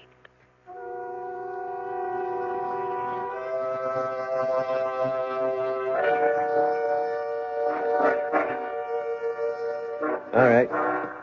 Step right over here, Kramer. Anything you say, guard. Remember, visiting time is limited to 15 minutes. Look, I don't want the 15 minutes. They're being forced on me. Sit down and behave yourself. Yes, sir. Anything you say, sir. Well, go, Mark. Make it fast, Professor. I've got important matters to take care of back in the shop. I'm making a very special license plate. Mark, I know you resent the fact that I've forced this encounter. Took some doing, believe me. Uh-huh. Why did you go to all the trouble? Because it's a matter of health. Lorna's health. She's pining away for me, is that it? Well, tell her to stop, Professor. My nights are filled with sweet dreams, and she is in none of them. You tell her that for me. I want you to see her, Mark. Oh, I wouldn't force that issue, Professor. I don't have anything nice to say to your daughter. You misunderstood Lorna. Couldn't expect you to applaud what she did in court. But if you really thought about the ideals that motivated her... Whose ideals? Yours or hers? Do I have to separate them? Yes. But you can't, Professor. Because she's your monster. You've got her all twisted up between her ethics and her instincts. I suppose you're proud of the result, but it's a fake. There's nothing fake about her principles. She doesn't have principles. All she has is you. Her shining example. She wants you to love and admire her, so she does what you expect. That's why Daddy's little girl always tells the truth. She does tell the truth. Always. And her father? I abominate lies. You won't even lie to yourself. Then tell me this. Weren't you happy when Lorna and I broke up? Didn't it save your happy home? I can see that coming here was a mistake. You're a hypocrite, Professor. This whole thing was your doing, and I'll never let you forget it. Goodbye, Mark. Wait a minute. There's something you should know. What's that? I'm being paroled next week. Tell that to your daughter. Maybe it'll improve her health.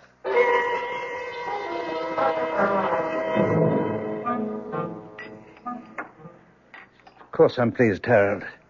It's just that I'd much rather see a new book of mine published than a new edition of an old book. Well, you can't argue with success. People never seem to tire of the 7 Secrets of Shakespeare. I suppose I shouldn't complain. It does buy the groceries.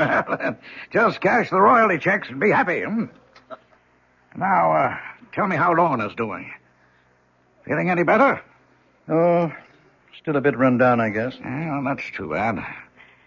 I suppose you know that young man, Kramer, that he's out of prison. For about 2 months now, I gather. He, hasn't been in touch with Lorna? No, and I don't think he will be. Funny thing is, he's been in touch with us. With you? What's that before? Well, actually, it seems he went to Merritt Bob's first. My first publishers? Yes, talked to everyone who would talk to him. Then he approached members of my own staff. He even tried to get an appointment with me, but I put him off. What do you suppose he wants? He's an embittered young man, you know. And I spoke to George Merritt. He didn't know about Lorna and this fella Kramer. He thought Kramer was an article writer looking for biographical material. George said that he seemed to know an awful lot about you already. I don't much like the idea of someone like that snooping into my life. Why do you suppose he's doing it? Hard to say. Rancor, I suppose. Hopes he can find something unpleasant in my past.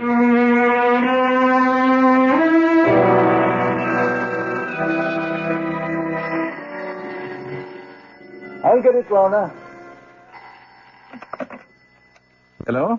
Professor Kittredge? Yes? Mark Kramer, Professor. Oh.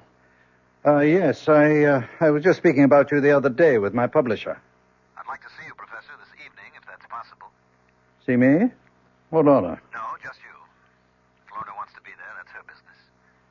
Something tells me she'd rather stay away. Can you give me some idea of why you want to see me? You might say it's a business matter. Who is it, Daddy? What time would be good for you, Professor? Make it, about 9. I'll make it exactly 9. Daddy, you look so strange. Who was that on the phone? It was Mark Kramer, Lorna. Mark? He's asked me to see him at 9 tonight. I have no idea what he wants to say, but whatever it is, I'm sure it won't be anything pleasant. I'd rather not be here. I didn't think you would. Mark blames me for what happened in court, not you. He refuses to admit that it was your own love of truth. My love of truth. Daddy, you never understood me yourself. How could you explain me to someone else? I didn't love truth. I loved Mark. You did what you had to do. What your conscience told you to do. My conscience? Is that what I was satisfying? That small little voice inside me? It can be a loud voice, darling. A very compelling But voice. I still hear it. It's still talking to me. And you know what it's saying? You fool. You fool, you fool. Lorna. I think I'll go out now, Daddy. Right now.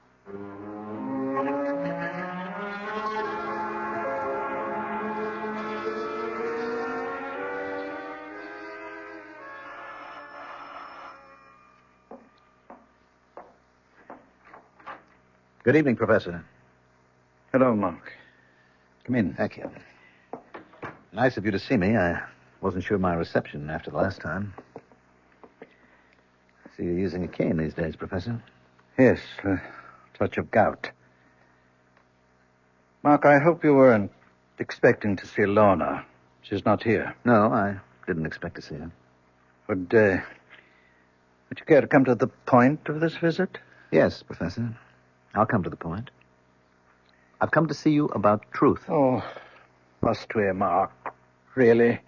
I mean, these philosophical discussions are meat and drink to old campus fogies like me, but I'm rather tired of the subject right now, very tired of it. Frankly, I'm a little exhausted by it myself.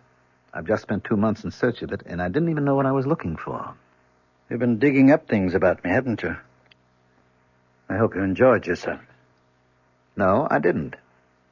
You see, I made the mistake of talking to your enemies. The publishers you dropped, the friends you no longer see, the scholars you had disputes with. What did you get out of that? Nothing. Your enemies didn't have the truth about you, Professor. Only your friends did. Like Avery Hayes. Avery Hayes? Oh, I'm glad to see you remember the name.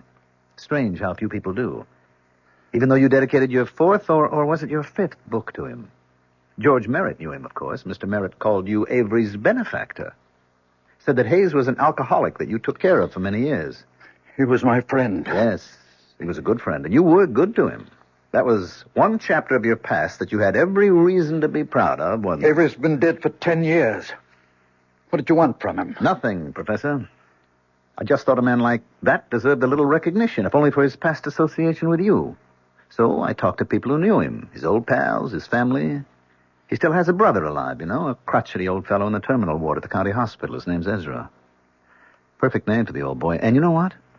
He still has the junk Hayes left when he died. That pitiful collection of books and papers. You don't expect me to believe that? About Avery's papers? Avery never kept anything, not a thing. He was a foolish, drunken old... He was also brilliant, wasn't he? Went to the university on a scholarship. You only beat him out for top honors because of his drinking. You're talking about 40 years He ago. was drunk, and he was dishonest, too, wasn't he, Professor? That was how he sustained that wild life of his, by selling his scholastic services to anybody who could pay for them. It's not different today. Yes. That's what Avery said in his letter. The one he wrote to a woman named Jean. I didn't know who Jean was or why Avery never mailed the letter, but there it was. Avery said he was cleaning up $100, $200 a month and would surely be able to pay back all he owed before the end of the semester. And then he mentioned the thesis. The big job he was doing, that he expected $300 for that job alone. You know which thesis I mean, Professor? Please go. Get out of here. I've had enough of this lying filth. The 7 Secrets of Shakespeare. Sounds like a mystery story, doesn't it? But it was quite a piece of work. And it became more than just a college thesis. It became a world-famous book. It made your reputation, Professor. You're a liar. A liar. You know nothing about it. You paid Avery for his work and put your name on it.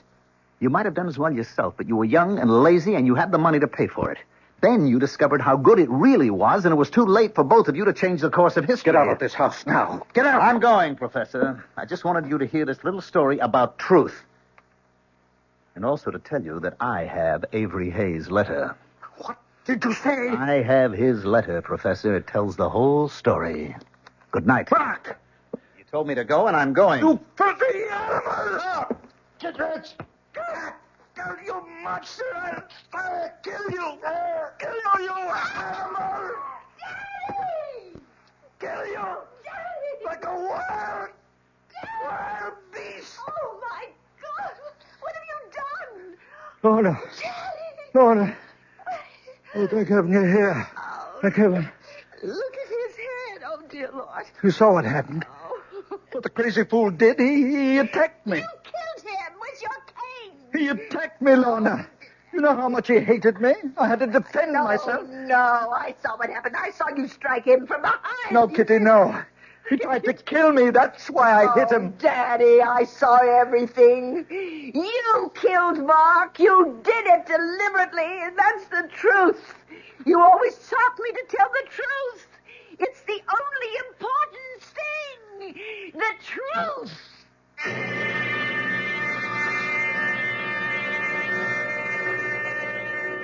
Oliver Wendell Holmes, Jr. said, "All I mean by truth is the road I can't help traveling." Well, Professor Kitteridge traveled his road, and despite his good intentions, it turned out to be the road to hell. I'll be back shortly. Hello, this is Joe Franklin. Ladies and gentlemen and boys and girls, for the very latest in nostalgia, for the ultimate in remembering, please join with me on Saturday nights from 9:05 to 11 o'clock, where memories are truly happening right here over WOR Radio. It is my privilege to present radio's original Memory Lane program, but positively the original. And whether it's Al Jolson or Benny Goodman or Louis Armstrong or Eddie Cantor or Harry James or the Dorseys, Mario Lanza, Gene Krupa, the young Frank Sinatra, George M. Cohan, Bing Crosby, Bogart, Lombard, Cagney, and all those happy times of radio's comedy and drama and soap opera. We have it fascinatingly, and all the sounds are reproduced crystal clear Saturday nights from 9:05 till 11 over WOR Radio. Yours truly, Joe Franklin, hosting Memory Lane. Tune in.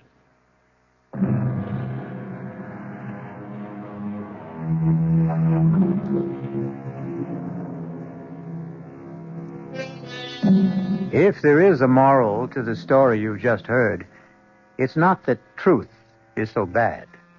But Samuel Butler said, truth should not be absolutely lost sight of, but it should not be talked about. And we promise that's our last word on the subject. Our cast included Agnes Moorehead, Mandel Kramer, Sandus Ortega, Ian Martin, and Dan Arco. The entire production was under the direction of Hyman Brown. I swear to Sam Hill, Ethan, you deliver.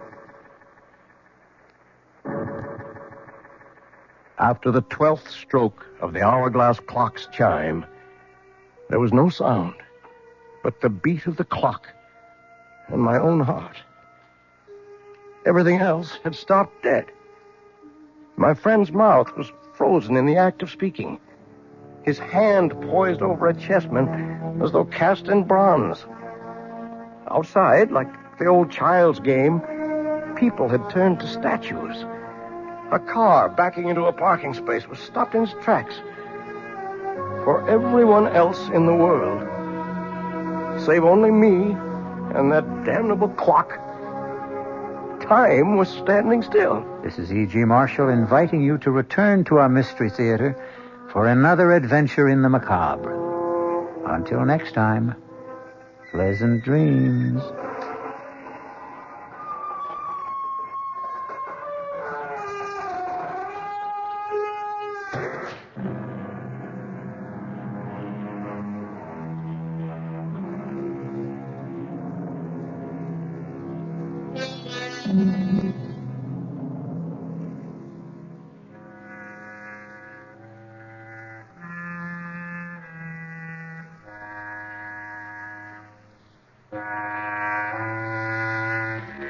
The WOR Mystery Theater was brought to you by ShopRite Supermarkets, where you get a lot more for a little less, and by Suburban Savings, with offices throughout North Jersey.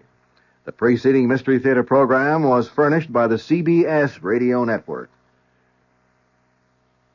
The late news is next at 9, followed by Joe Franklin and Memory Lane here on WOR New York, an RKO General station.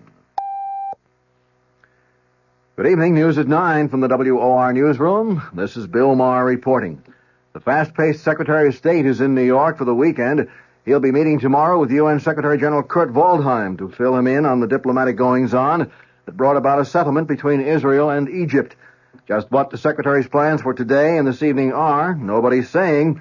One of the Secretary's favorite companions, Nancy McGinnis, lives in New York, but all aides will say about Kissinger's plans is he has personal business. President Nixon can be impeached for abuses of political power, even though he may not have violated criminal law. This, according to a study just released by the New York Bar Association.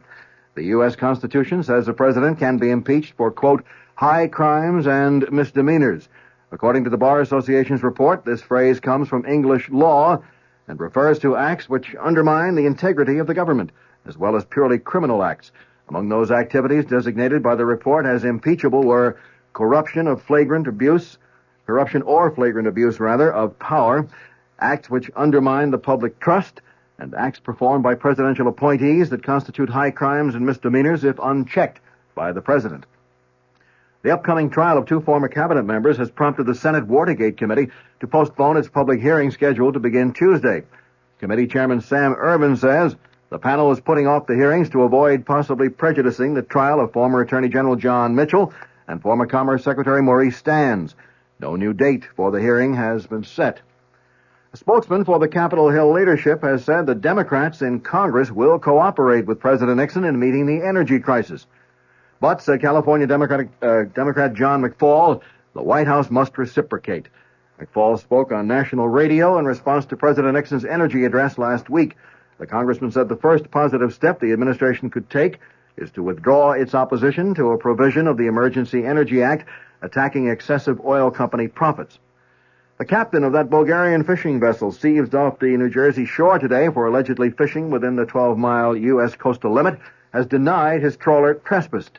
The captain, Peter Todorov-Donchev, said in New York, where he was brought by the Coast Guard, that his vessel was 13.5 miles out to sea when his ship was overtaken by the Coast Guard cutter Unimak. Turkish officials still are seeking an explanation for a jetliner crash which claimed the lives of at least 62 persons this morning. The plane went down shortly after takeoff from Izmir, causing what authorities call the worst air disaster in Turkey's history. The U.S. Embassy in Ankara says two of those killed were identified as New Jersey residents, Dr. and Mrs. Horace Gerard of 41 Knox Road in Tenafly. Well, 51% of the population is female, and Governor Brendan Byrne isn't taking chances with their votes.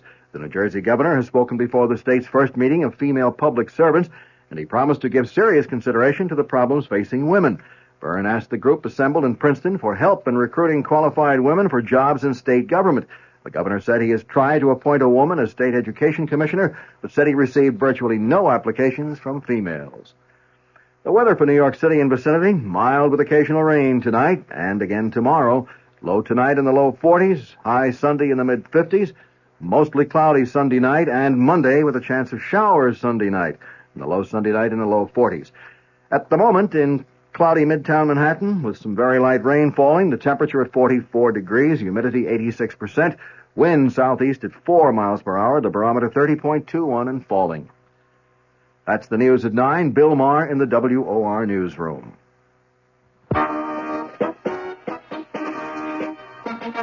Your AMC dealers got the all-new mid-size car that economizes on everything but comfort. That car, the roomy 74 Matador. And another important advantage. Our 74 Matador comes with an economical 6-cylinder engine as standard equipment. And consider this. Matador is the only new mid-size car backed by all the benefits of the exclusive AMC Buyer Protection Plan. Which means that under normal usage and accepting tires, if anything AMC did goes wrong with your new 74 Matador, in the first 12 months or 12,000 miles, we'll fix or replace it free. Come in today. Meet the unbeatable combination. 74 Matador backed by the AMC Buyer Protection.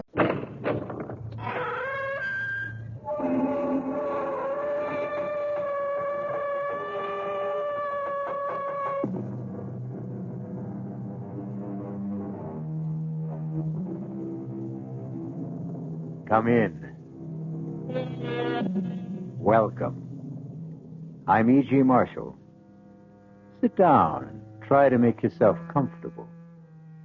Yes, it is quite warm in here, but don't worry about it, because in just a moment, we'll bring you a tale that will chill your blood. A tale of black magic that may have begun centuries ago, but which takes place today. A tale in which one of the dark powers of the pit is released on the campus of a Midwestern university. Did you hear that? It's just the wind. No, it's not. It's something else. I don't hear anything. I do. A kind of humming, singing sound. Look over there, near Brewster Hall. It's only a shadow. It's moving. It's coming this way. Oh, now stop it, Debbie. You're getting yourself all worked up. It's coming this way. There, it's got eyes. It's that thing I saw in the mirror. Get out of here. Run. Debbie, wait. Oh, don't go that way. This way. Over toward me.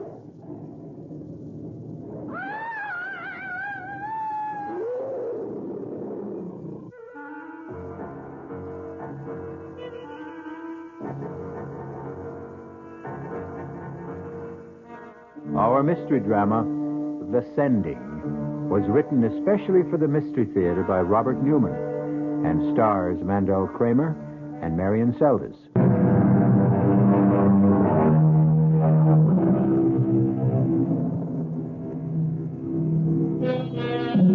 Is there such a thing as black magic?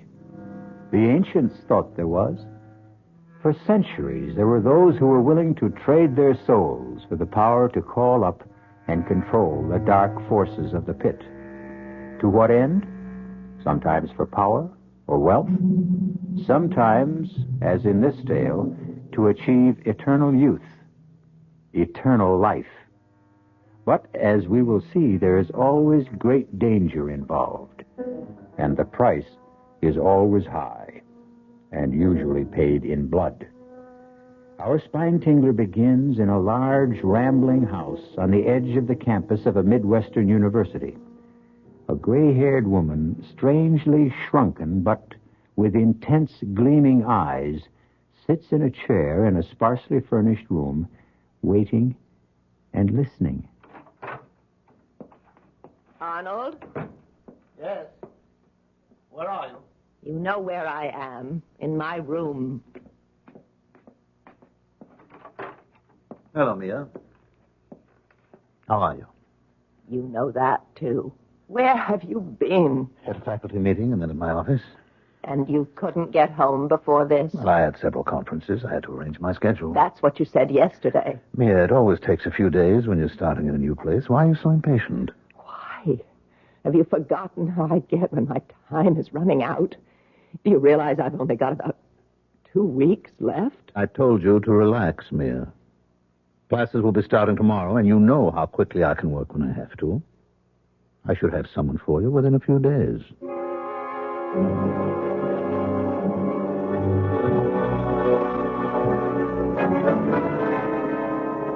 So, to sum up our first session, what we're dealing with then is a tradition that goes back to the dawn of time. Man's belief that he can control not the forces of nature, but the forces that shape nature, and can give him power over other men, and even over life and death. That will be all for today. You have your reading list and your assignment for next time. However, if any of you are interested in any of the many fields I covered in my outline, by all means, come talk to me, and I'll give you some additional reading for a special report. Well, what'd you think, Beth? Well, it was quite a lecture. I think it's going to be very interesting. I'm not talking about the course. I'm talking about him. He's really something, isn't he? Oh, come on, Debbie. He's married, isn't he? Oh, sure he is. All the really attractive ones are. But his wife is about 20 years older than he is. Not only that, but she's not well. How do you know that? I made it my business to find out. Since he just got here, it wasn't easy. But if you really want something... Debbie. Okay. There's no reason why you should care. You've got someone for yourself. If you're talking about Bill, I haven't got him. He just has the room across the hall for me. Which he made a point of getting last spring. So, give me a hand. Come on up and talk to Lansing with me. All right. As a matter of fact, I was going to do it anyway. I thought I might do one of those special reports. Oh, great. Then you talk to him, and I'll tag along. Okay. Professor Lansing? Yes? I'm Beth Howard. I'd like to do one of the special reports you talked about. Oh, I'm delighted, Miss Howard. It usually takes 3 or 4 sessions before anyone volunteers. Was there something you were particularly interested in? Well, yes, the tarot. I should have known. That's usually one of the first assignments to be requested. Tell me, do you have a set of tarot cards? No, I haven't. Well, after you do your report, I'm sure the bookstore will have to order them. But in the meantime, if you'll stop by my office this afternoon, I'll give you my set and also a supplementary reading list. Oh, thank you, Professor. Not at all. What about your friend? I'm sorry, I don't believe I know your name. Debbie Ross. Would you like to take on one of the special assignments too, Miss Ross? Oh, well, not right now, Professor, but I'll probably ask for one after the next session or two. But in the meantime, I wanted to tell you that I think the course is absolutely fascinating. Well, thank you, Miss Ross. Today's lecture was very general, of course, an attempt to indicate approach and sketch in background, but I hope you'll continue to find it interesting. Oh, I'm sure I will.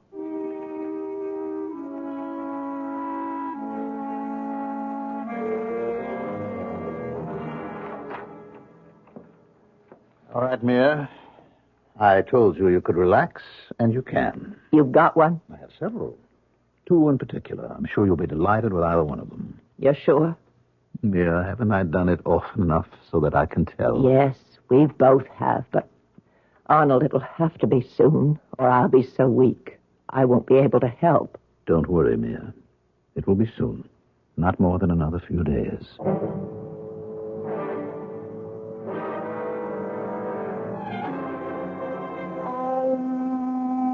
All the power that ever was or will be is here now. Yes? Who is it?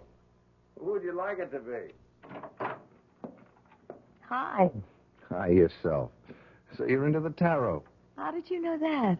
I heard your intoning. Oh, yes.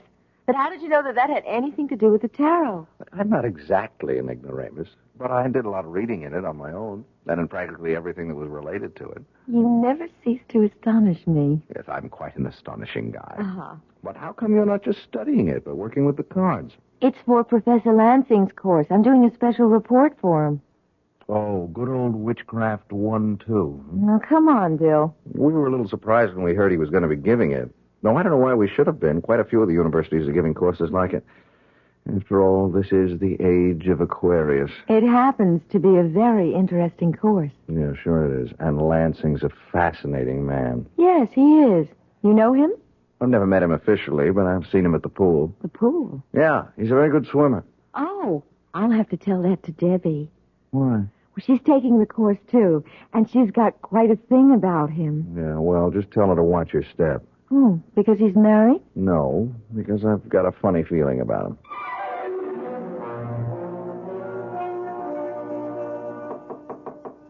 Yes, come in. Good afternoon, Professor Lansing. Good afternoon. It's Miss Ross, isn't it? Yes. Oh, I hope this is all right, my coming here to your office. Well, that's what I'm here for. What can I do for you? Well, I told you after your first lecture that one of these days I'd like to do one of your special reports. Yes, I remember. And you're ready to do one now, Yes. are you? I've gotten pretty well squared away in all my other courses, so I do have time for it. Well, I'm delighted. Now, is there any area that you're particularly interested in? No. Well, then how about divination? Foretelling the future? That's right. That's a big field, isn't it? Yes, it is. There must be 100 ways people have used to look into the future. I'll give you a reading list on it, and why don't I give you this, too? What's that? It's called a speculum. It's an old bronze mirror. What a fascinating-looking thing. Yes, it is, isn't it? I got it in Paris years ago. I've never been able to date it, but it's probably Roman, Mithraic. But what is this strange-looking head on it? That's Kronos, or eternal time. He was an important figure in the mysteries of Mithra. And what do I do with it? Well, it was undoubtedly used not just in Roman times, but all through the Middle Ages to foretell the future by looking into a mirror. Oh. Why don't you try it? You'll find the technique described in Zeller, one of the first books on the reading list. Oh, it sounds very exciting. Thank you very much, Professor. Not at all. It's a very rare and unusual thing, so I wouldn't give it to just anyone. But I know you'll take good care of it. And we'll all be looking forward to your report.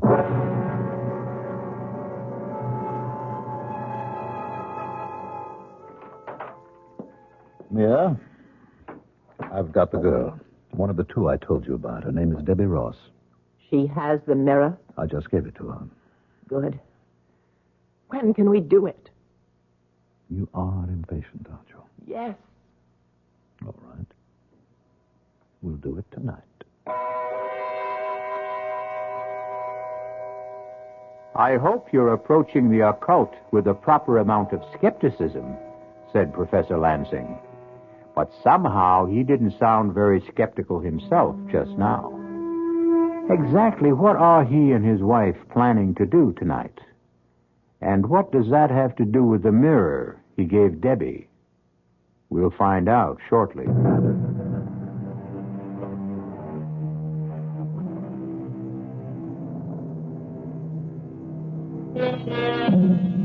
Unto all things there is a season. And, of course, the proper time for one of the darkest aspects of the occult black magic is night. Well, it's night now, about 10 o'clock. And Beth Howard has just arrived at Debbie's rooming house, which is only a block or so from the campus. I was afraid you weren't coming. Well, you said it was important, that you had something to show me. I have. Look. Oh, wow. What is it? A speculum. What's that? An old bronze mirror, probably Roman. Where did you get it? From Professor Lansing. Oh. I went to see him this afternoon. Beth, I think he likes me. He said he wouldn't give it to just anyone. I'm sure he wouldn't. It's a very unusual thing. What are you supposed to do with it? Well, it's all here in this book. The room should be dark, lit only by one candle. And you sit with your back to the candle, and you stare into the mirror, keeping your mind a blank. Have you done it yet? No. Well, I started to, and I felt a little funny about it. Funny how? Just funny. It's a wonderful-looking thing, but it's pretty weird. You know, all those figures around the edge of it. Is that why you called me? Yes. I thought maybe you wouldn't mind staying here with me while I tried it. Oh, of course I don't mind. Are you going to do it now? Oh, yes. I'll light the candle. Get the light switch. All right. It's strange, but I know how you feel. I felt very much the same way when I was working with the tarot cards. We don't really believe in any of the things we're doing, but for centuries, people did believe in them. Keep quiet. I'm going to look and concentrate. All right. Well, do you see anything? I don't know. I think maybe... What do you see? Wait, I'm not sure. It's probably just a shadow, but I do think I see something in there. Oh, what does it look like? Hard to tell. It's dark, very dark and shapeless. It's moving. It's turning. Oh, Beth, it's got eyes. Flaming eyes. Oh, come on now, No, it has. It's looking at me. Put on the light, Beth. I'm not going to look anymore. Okay. Oh. You really did think you saw something. Yes. Well, as you said, it was probably just a shadow, the candle flickering. You really are shook up, aren't you? Yes, I am. You want to come over to my place and stay overnight with me? Well, could I? Of course. Bill's out, too, giving a seminar, but he should be back soon, and if my light's on, he'll come in for a while. Oh, good. Just let me get my coat and wrap this up again. You're taking the mirror? Oh, I better. It may be a scary thing, but it's very valuable, and I said I'd take care of it.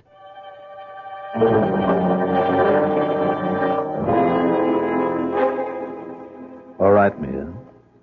Is it time? Yes. Let's go into my study. You'll have to help me. Of course. Take my arm. Oh. Slowly. Arnold, I really am weak. I've never felt so weak before. It doesn't matter. We'll all be over in a little while. Here, now, sit down. Yes. I'll get the box.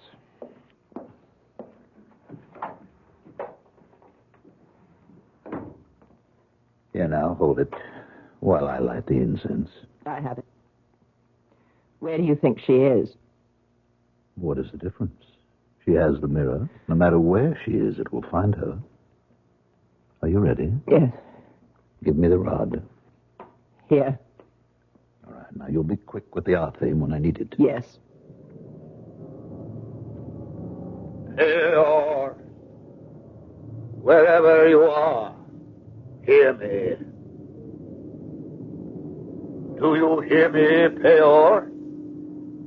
With this rod, and in the names of Gagerem, Amatet, Algar, and Algasta, I summon thee. It's coming, Arnold. There it is. Over there. I see it. Take the rod and give me the arm. Why must it be wrapped this way? You know why. It mustn't be touched until it's needed. Quickly, hurry. Here. Stay where you are. I hold the Arthim, whose hilt is signed with the seal of Solomon, and which is more powerful than you are. Now hearken to me. We have a life for you. You will know her as you always have before, because she has your mirror. I give her to you, and thus buy another year of life for Mia. Is it agreed? Good. Begone then, and take her. Then fulfill your part of the bargain.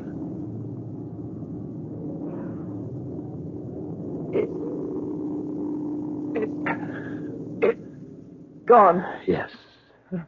Are you all right? Yes. Yes. Somehow I always forget how much it takes out of me. Yeah. Here's the art theme.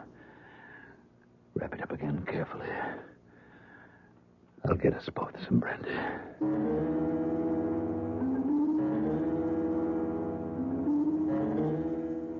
Why are you going this way? Well, I thought we'd cut across the campus. Why? You're still upset, aren't you? Yes. Look, I'm not going to say it's silly. I've gotten anxious myself at times when there was no real reason for it. But you know the whole thing was just your imagination. You've been doing a lot of reading about things that are strange, and you think you saw something in the mirror. Probably one of those heads that are on it. I guess you're right. I'm sure I am. But if it's going to affect you this way, maybe you should give up the course altogether. No, that seems silly. Besides, You always claimed one of my troubles was I was too literal, and I didn't have any imagination. Well, it's beginning to look as if I was wrong. Well, why don't we talk to Bill about it? It turns out he knows a lot about this sort of thing. How come? Well, he got interested in it through his work in English Lit. The tarot, when he was writing a paper on the wasteland, and black magic when he was doing an analysis of the Gothic novels. You two are really an item, aren't you? I don't know what you mean. Oh, of course you do. You never see anyone else, neither does he. Well, I like him, and he likes me. You just like him? Okay. I more than like him. If he asked me to marry him, I'd do it in a minute. He will. How do you know? I just think he will. Well, it's not all that simple. He's just an instructor now, and it'll be a while before he gets his... What is it? Don't you hear that? Oh, it's just the wind. No, it isn't. It's something else. I don't hear anything. Well, I do. A kind of humming, singing sound of... Look, over there, near Brewster Hall. It's only a shadow. It's moving. It's coming this way. Now, stop it, Debbie. You're getting yourself all worked up about nothing. It's coming this way. It's got eyes. It's that thing I saw in the mirror. Come on. Run. Debbie, wait. If you're going to run, don't go that way. I'll come this way. Over toward me.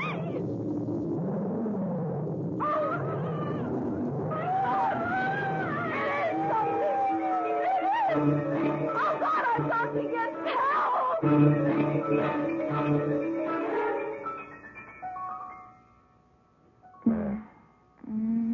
Beth, darling.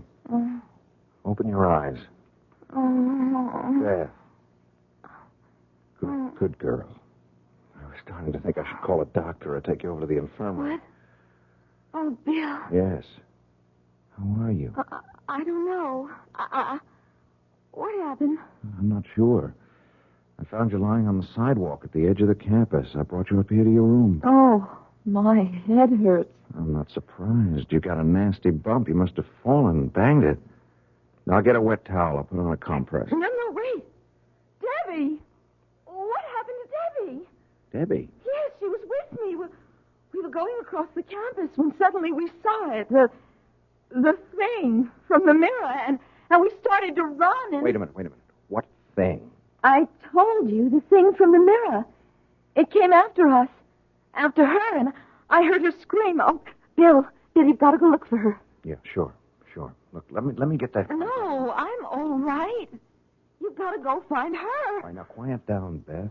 Now, when I found you, you were all alone. Because I ran one way toward the house here, and she ran the other, and it was after... You don't believe me. Well, it's a little hard when I don't know what you're talking about. I mean, what was this thing that came after you, and what was the mirror? The mirror that Professor Lansing gave her. She was going to do a report for him on divination, like the one I'm doing on the tarot, and... All right, now, will you hold it a minute? When I left you to go to my seminar, you were still here. Uh-huh. You said you were going to stay here and do some reading. Right, and then Debbie called and asked me to come to her place, and she said she had something to show me. The mirror. Yes. An old bronze one, speculum, she called it. She was supposed to look into it, describe what she saw. Yeah, speculomancy. That's right. But she felt funny about it, nervous. So she wanted me there while she did it. Yeah, and did she do it?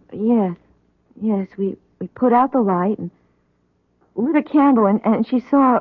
Well, no, she thought she saw something in it, a dark shape with flaming eyes, and that made her more jumpy than ever, so I told her to come back here and stay overnight with me. Mm-hmm. So you started to walk across the campus together. That's right, and there was no one around, and then we heard something, a strange sound. The wind. Oh, that's what I thought, too, at first.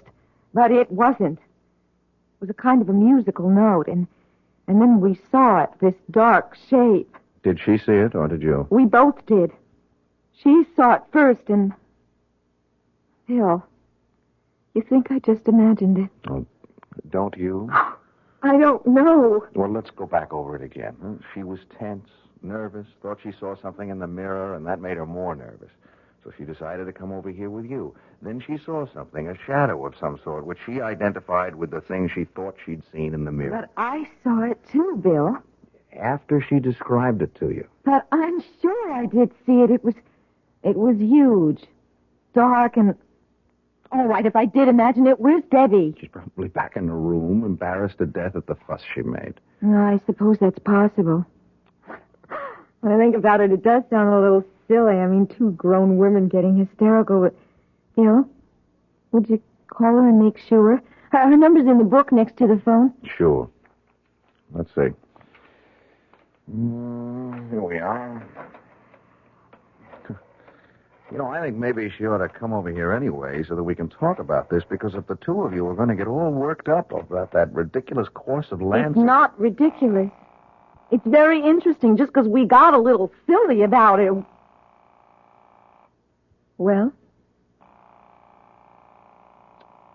Well, there's no answer. Bill, I don't like this.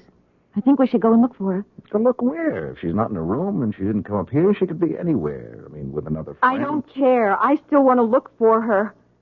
I'll show you where it happened, where we started running and... Well, what good will that do, unless she fell and hurt herself also? Look, I'll tell you what. I'll call the campus police and see if they came across her or heard or saw anything. All right. Hello, security. This is William Taylor of the English department. This is a rather odd call, but I wonder if any of your men ran into an undergraduate by the name of Debbie Ross within the last hour or so. Yeah, well, another student, Beth Howard, was with her. They were walking across campus, and they were frightened by something. No, it wasn't a man. It was, what? Oh, no. Where was this? I see. All right. I'll come right over. Bill, what is it? One of the guards found her about 10 minutes ago. What do you mean, found her? Found her body in the bushes near Brewster Hall. She's dead.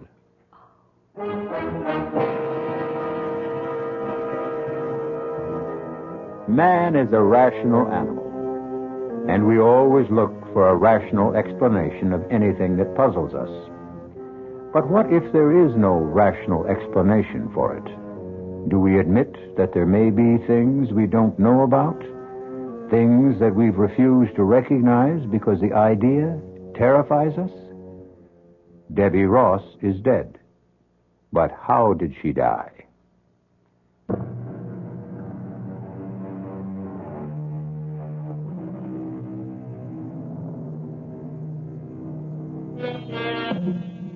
It's several days later. Many things have happened in that time. There have been questions, investigations, explanations, and recriminations. There has also been a funeral. As far as Beth is concerned, that is the only thing that really mattered. That and what has happened between her and Bill. Yes? Who is it? Bill. Oh. Just a second. Hi. So you're still locking your door? Yes. Which is very silly of me. All right, I didn't say that. It's certainly understandable. Uh-huh. It's still pretty childish. You've been treating me as if I were a hysterical female. No, that's not true. I've been perfectly willing to talk to you about it, but you know what the facts are. Of course. There were no marks on Debbie's body, at least none that could have killed her. She died of a heart attack. That's right. But they checked back on the physical she took when she was admitted here, and there was nothing wrong with her heart. Look, Bill, we've been through this before. Debbie thought she saw something in the mirror. Thought she saw it again out on that campus, and that made me think I saw it too. Look, darling. Don't call me darling. Why not? Because I don't want you to. When I first signed up for the course, you teased me about it, even though you've done a lot of reading in that same field yourself. I didn't tease. Yes, you did, Bill. And you made a few remarks about Lansing, saying you had a funny feeling about him. But now... I still have a funny feeling about him. As a matter of fact, I feel funnier about him now than ever. Why? Well, because I did a little checking up on him this afternoon. You know, we taught this same course at State last year. Yes, I know. What of it? Well, there was an incident there that was very similar to what happened to Debbie. I mean, a student, a member of the swimming team, and therefore presumably very healthy, died suddenly one night of a heart attack. One of his students? No. That's the only difference. He wasn't one of Lansing's students. Well, then why do you call it similar? And why are you making a point of it? If there was no connection between them, Look, I don't know if there was or not, but I thought perhaps I ought to look into it a little further. How?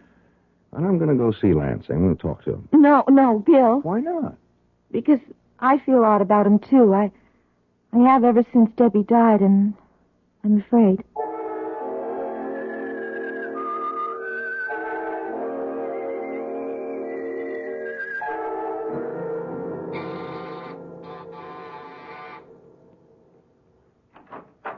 Yes? Good afternoon. Is Professor Lansing at home? Yes, he is. Do you think I could see him? My name's Taylor, Bill Taylor, and I'm an instructor in the English department. I stopped by his office, but he wasn't there. No, he's been very upset about the death of his student, so he's been working at home. I see. It was an unfortunate thing. Yes, it was. You're not Mrs. Lansing, are you? Yes, I am. Why? Oh, well, it's just that I thought, I heard... That I wasn't well? Yes, that's right. I wasn't. But I'm fine now. You want to come with me? I'm sure Arnold will be glad to talk to you. Thank you. Yes? Arnold, this is Mr. Taylor of the English department here. Come in, Mr. Taylor. Come in. Sit down, won't you? Thank you.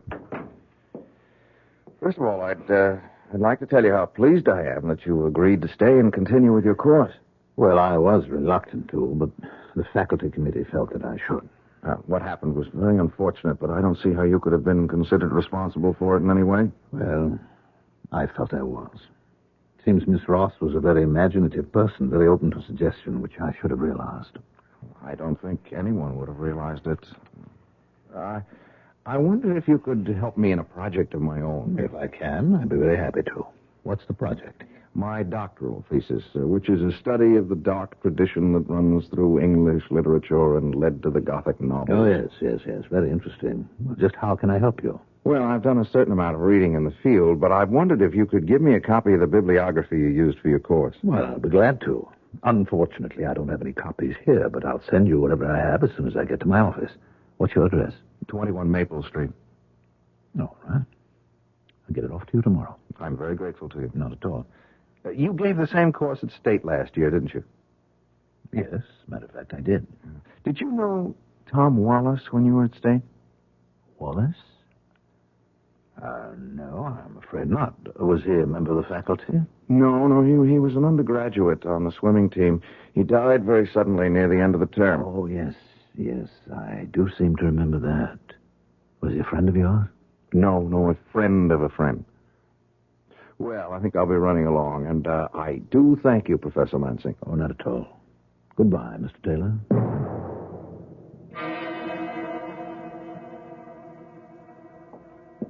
Did he go? Yes. What did you think of him? He seemed like quite a pleasant young man, and very attractive. Well, I'm glad you think so, because he's going to be our next. Oh? Well, you don't have to worry about that for a while. You've got another 4 months. Yes, I know, but I'm a little concerned about him. As you said, he seemed quite pleasant and very plausible, but he asked me some rather strange questions. What kind of questions? About where I'd been before I taught at State. Also about your young friend, Tom Wallace. You think he suspects? I don't see how he can. But we can't afford to take any chances. No, I suppose not. I wasn't going to mention it, but he acted rather strangely with me, too. He seemed surprised that I was up and around. Oh? That settles it, then. When are you going to do it? As soon as possible.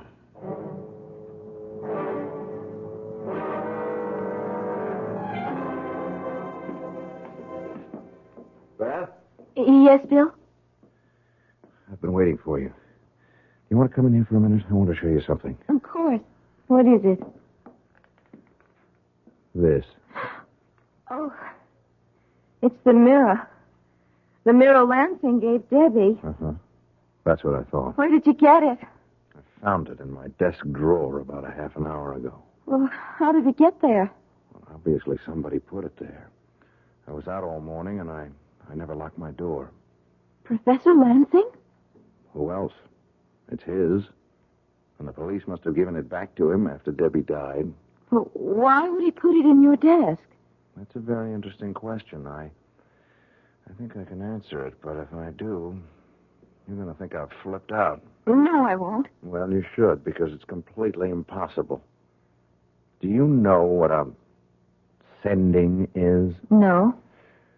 When someone who's involved in black magic knows enough and is powerful enough to raise an evil spirit, he can send that spirit to destroy someone. Oh, no. You mean that thing that Debbie saw in the mirror that I saw out on the campus? Yes. And it's here now? In the mirror? No. But the spirit has to be guided to the victim. And in this case, it's being done with the mirror. It will go where the mirror is. I still don't understand, Bill. I can understand why he might want to get rid of you, but what did he have against Debbie? He didn't have anything against her, but there was something of hers he wanted. Her life. Her life? You remember what I told you about Mrs. Lansing yesterday? Uh-huh. That, well, the story was that she was quite old and ill. She turned out to be young and well and attractive. Yes. Well, according to the grimoires, the books of black magic, when you raise a spirit, you can also make a bargain with it. Give it the life of someone else in exchange for some more time for yourself or someone close to you. Bill. I told you it was impossible. Well, I would have said so, too, a week or so ago, but now I don't think so. I think it's true. What are you going to do about it? I've got to get rid of the mirror. Destroy it. No, I'm not sure I can do that. I'm going to act as if it were all true, all possible, and fight fire with fire. I'm going to get the mirror back to Lansing. Give it back to him? No, put it in his house without his knowing it. Well, how can you do that? I think I can. He has a class this afternoon. Yeah, but what about his wife? Well, she'll probably go out sometime. If she doesn't, I'll phone her. I'll give her a message that'll get her out of the house. Bill, I'm coming with you.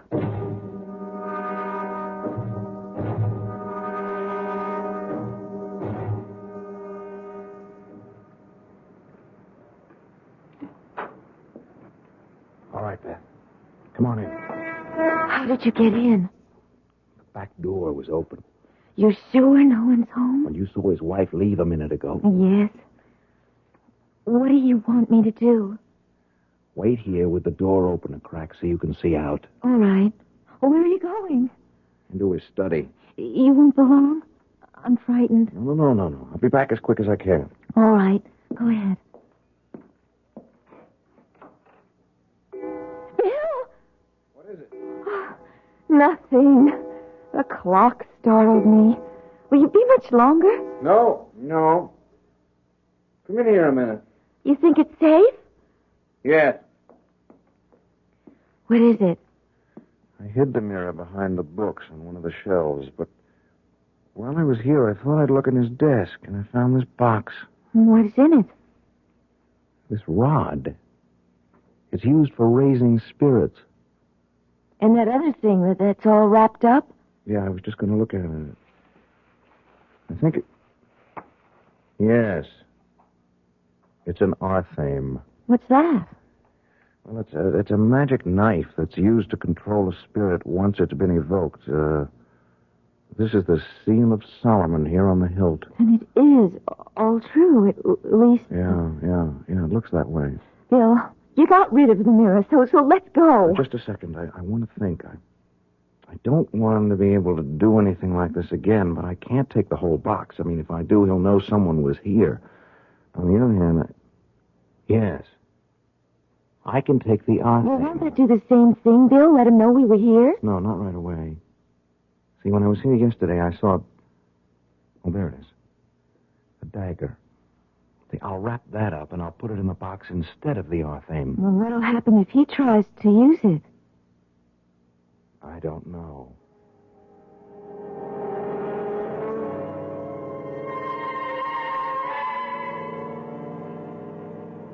All right, Mia. Is it time? We said midnight. You're sure he's there?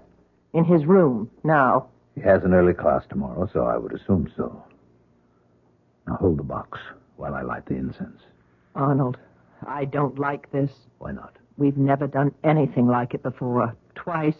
Not just in the same place, but within a few weeks. We had no choice, Mia. He's suspicious. And if he goes on prying, asking questions... Yeah. All right. Give me the rod. Here. Pior, wherever you are, hear me. Do you hear me, Pior? With this rod and in the names of Dageram, Amatet, Algar, and Algasna, I summon thee. There it is, Arnold. Over there, near the bookcase. I see it. Give me the Arthame. Here. Stay where you are. I hold the Arthame. I have another life for you. A man this time. He has your mirror. Go to him and destroy him. Why are you looking at me that way? Why aren't you going? I tell you, he has your mirror. This isn't the Arthame, it's my Persian dagger. What? Quick, find it. If you don't... No. No, keep away from me. Don't...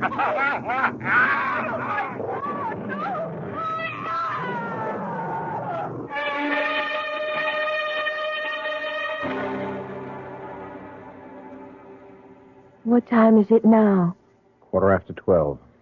Do you think he's tried to do anything? I don't know. And I don't know how we'll be able to find out unless... Oh, what's that?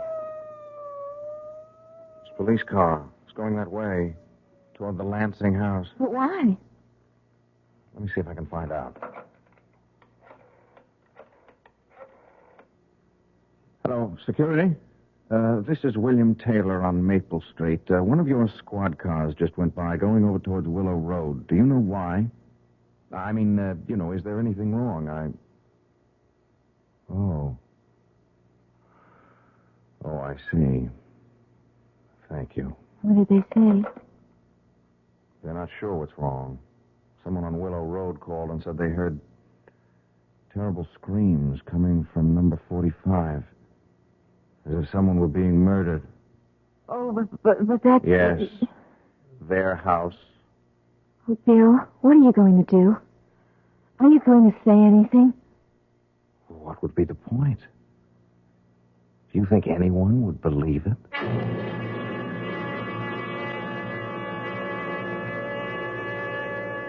Of course, no one would believe it. Things like that don't happen. At least not today. Oh, people may have thought they were possible once. There are many medieval tales of men who tried to use the powers of evil for their own ends and were finally destroyed by them.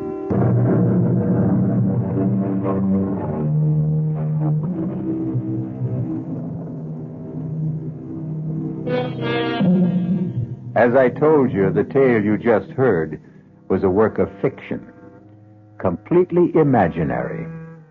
But I am reminded of what Shakespeare said. Why do I yield to that suggestion whose horrid image doth unfix my hair and make my seated heart knock at my ribs against the use of nature? Present fears are less than horrible imaginings. Our cast included Mandel Kramer, Marion Seldes, Tony Roberts, and Phoebe Doran. The entire production was under the direction of Hyman Brown. This is E.G. Marshall inviting you to return to our Mystery Theater for another adventure in the macabre. Until next time, pleasant dreams. The preceding Mystery Theater program was furnished by...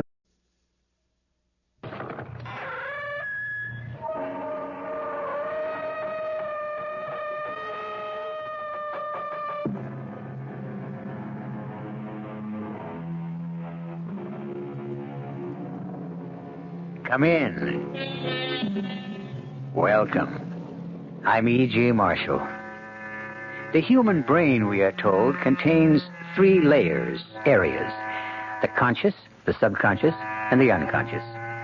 We have, all of us, experienced the effects of these areas, especially that strange no-man's land between waking and sleeping, between dreams and reality, when we are never quite sure where we are, or at times even what we are. So then, we can understand, relate to Vicky Carson's strange adventure. Our mystery drama, The Garden, was written especially for the Mystery Theater by George Lothar and stars Jennifer Harmon and Jack Grimes.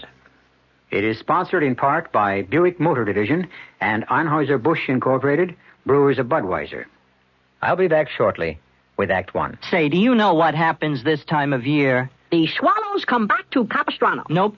The buzzards come back to Hinckley Ridge, Ohio? No. Bulldogs all over the world begin to shed? Not even close. Oh. This, my friend, is the time of year when you can get a super little deal on the practical but elegant Buick Apollo. And just between you and me, it may very well be the best chance you'll ever have to buy a Buick. I could have sworn this was Buzzard Day in Hinckley. Hey, Mom, what's for dinner? Hey, Mom, what you got? What's for dinner? Your ShopRite supermarket suggests choice beef first cut chuck steaks, just 59 cents a pound this week. Save 2 on smoked hams. Shank portion, 69 cents a pound. Butt portion, 79 cents a pound. For a quick meal, try Swanson's frozen Hungry Man dinners, just 99 cents each. For dessert, ShopRite's produce department is featuring fresh honeydew melons, 79 cents each. They're great, topped with ice cream. There's a lot more for a little less at your ShopRite. Stop in soon at ShopRite. She loves her family. She wants the best. She does all that she can do. She lets ShopRite do the rest. Hey, Ma, what's for dinner? ShopRite has the answer. Well, good evening, Mystery Theater fans. This is Gene Shepard, and we're sitting here having a very friendly roundtable discussion with many of our listeners who gather nightly here at the 710 spot on the dial. And if you'd like to join our little evening gatherings, I'm on every night at, let's see, it's 9:15 now. 9:15. You write that down. And make sure that you bring all the things you need to be prepared for a fantastic evening. I'm on every night from 9:15 until 10. Join our little group some night. We sit around and discuss the world and enjoy life and walk around in the weeds and just be people. 9:15 on WOR.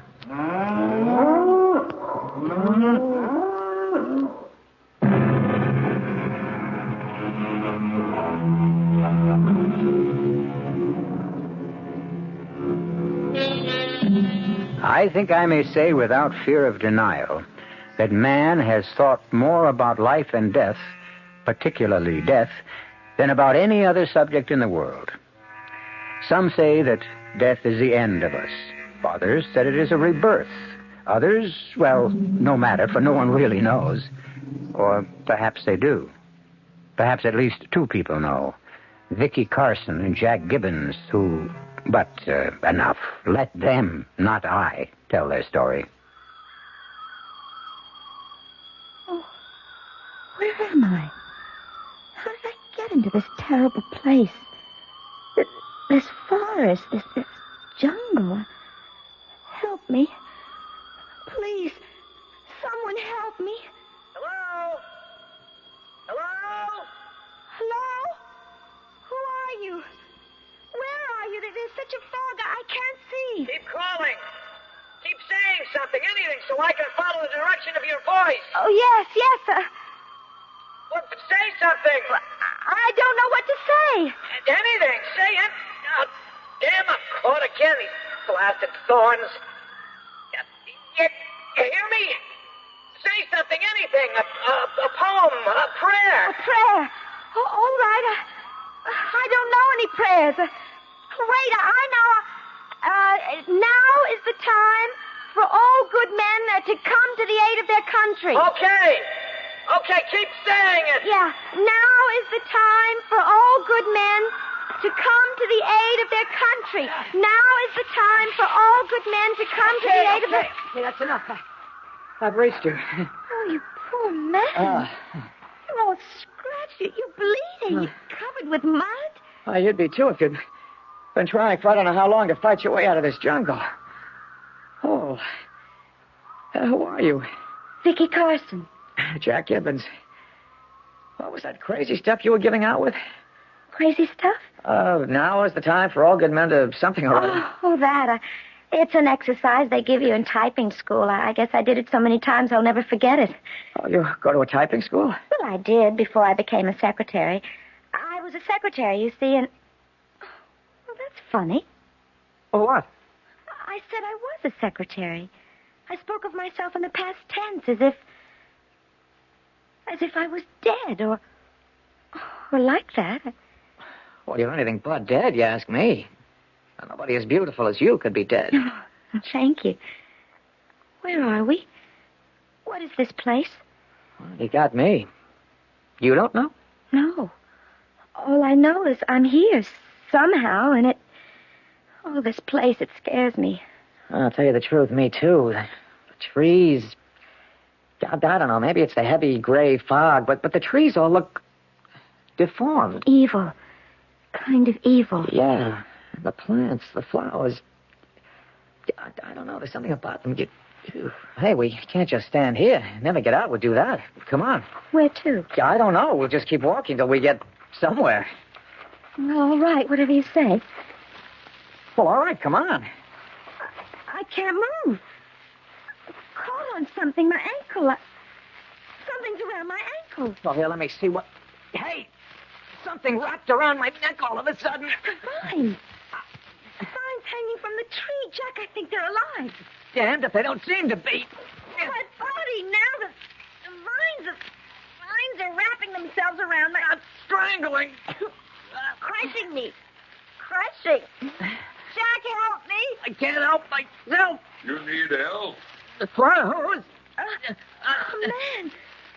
Good Lord, it's like a giant. I said, you need help. Yes, help. Well, help us. It'll cost you. Cost us? I help you, you gotta pay. Pay? I got something you need. You want it, you pay for it. Oh, anything. Remember that. Now stand still, the two of you, while I rip these vines away. There. You're free. Oh, thank you. Thank you. Yeah, thanks. Who are you? You can call me Mordred. What is this place, this awful jungle? It's not a jungle. It's a garden. A garden? I know. Looks more like a jungle. Well, that's what happens to gardens when nobody cares. See you. No, wait. Don't leave us alone. Don't worry. I'll be around again to collect. Collect? What you owe me. You said if I helped you, you'd pay anything. You will.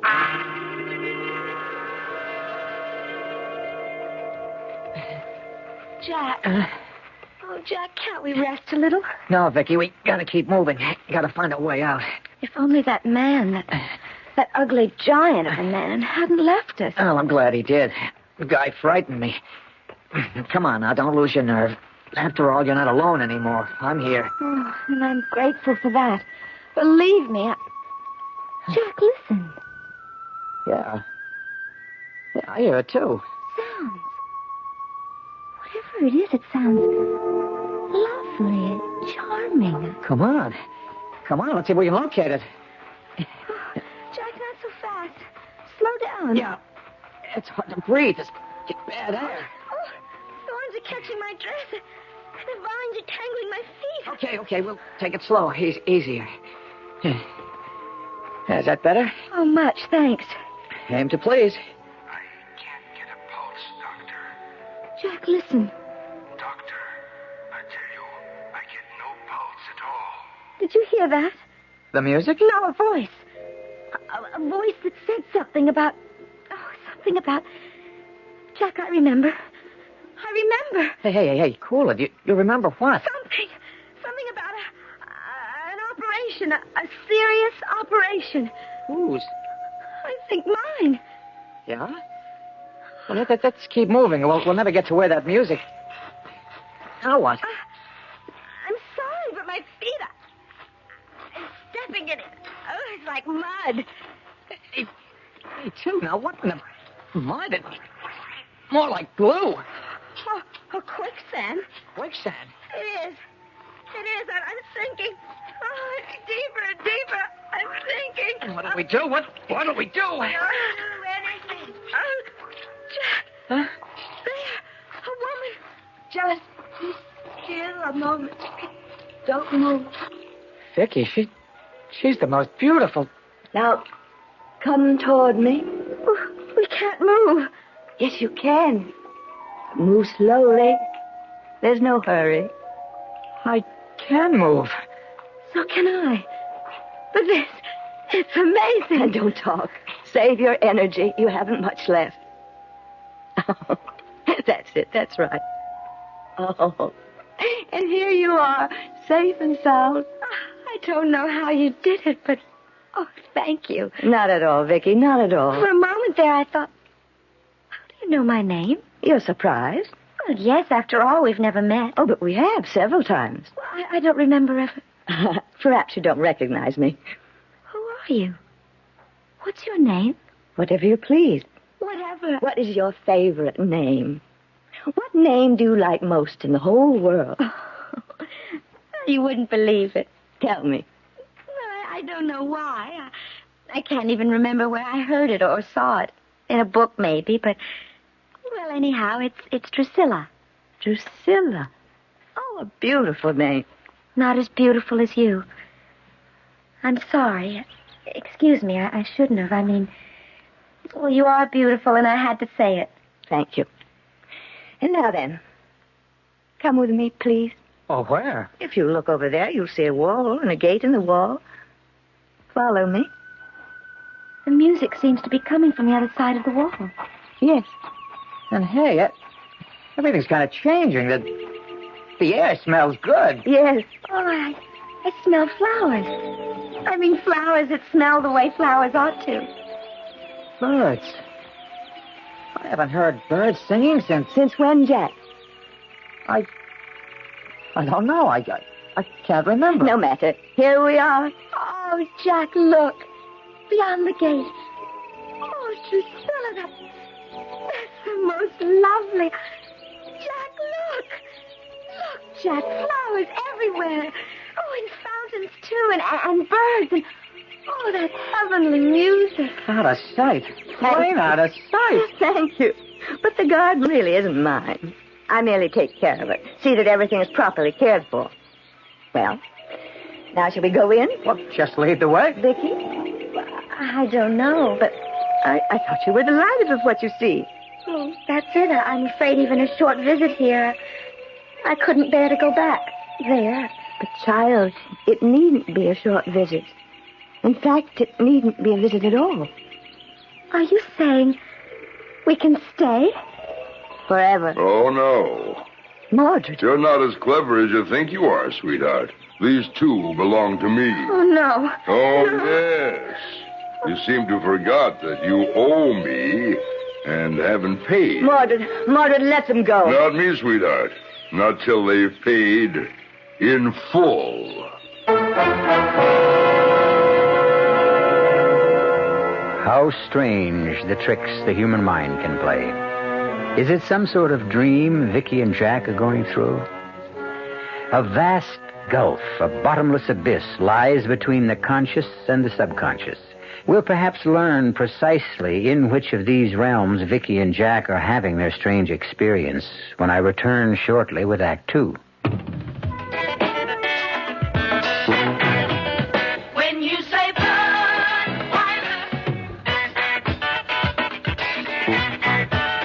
when you say bud, you've said a lot of things nobody else can say. When you say bud, you've gone as far as you can go to get the very best. Yeah. When you say bud, you tell the world you know what makes it all the way. When you say only one, the King of Thieves. There is no other one. There's only something less. Because the King of Thieves is leading all the rest. When you say Budweiser, you said it all. You've said it all. Anheuser-Busch, St. Louis.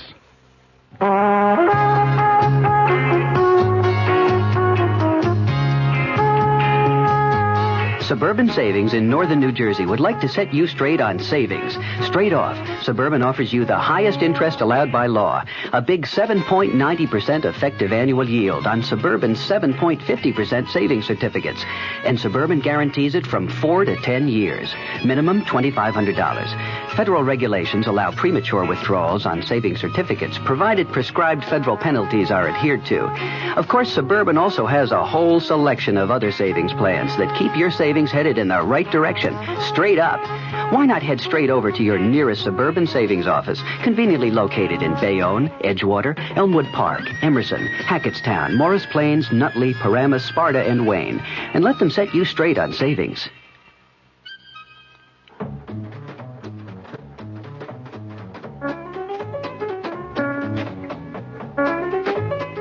This evening, tune in for a new feature show on radio, In Conversation. It's a lively half hour of intelligent and entertaining discussion between bright, inquisitive personalities and very well-informed guests. We'll be offering conversation on politics, theater, the media, sports, music, books, the press, filmmaking, and humor. Our hosts change almost every night, and this week you'll be hearing Nat Hentoff, author, journalist, and social critic, actress Celeste Holm, Arthur Knight, film critic, and tonight, Brendan Gill, author and drama critic for The New Yorker magazine. That's In Conversation, tonight and every weeknight. That's 2 9 to 10 here at 7:10.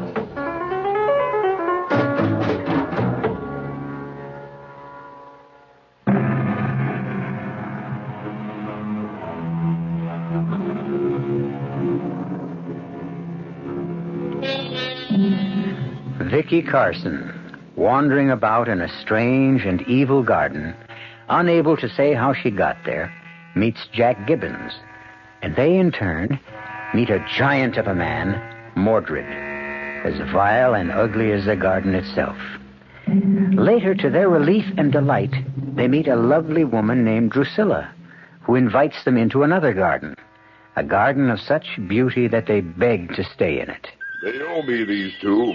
They're going back with me till they've paid in full. Oh, no, not back there. Not to that awful place. Mordred, please let them stay with me. You know better than to ask that. Please, Drusilla, please save us from going back. My dear Vicky, I cannot. But you must. I can't bear it to go back to that horrible place. Child, you must. You see, the Garden of Death is... So that's what it is. The Garden of Death. And he, Mordred, is death. He is death. Vicky, child, listen to me. Enough talk. Come on, let's go. Wait. What are you going to do with them? Two of them. How do you intend to make them pay? I don't see it's any business of yours, but since you ask, I need someone to do the heavy work. Another slave? If that's what you want to call it, I can use him on the treadmill. He'll be able to ease my burden in many ways. As for her, I can use her to make life more pleasurable in quite another way. Drusilla, no. Please don't let him take me back to the Garden of Death. I can do nothing to prevent it. Jack, save me. Protect me. Vicky, if I could. But I'm no match for Mordred. He could break me in two. Funny you should put it that way, Mr. Gibbons. That's exactly what I intend to do.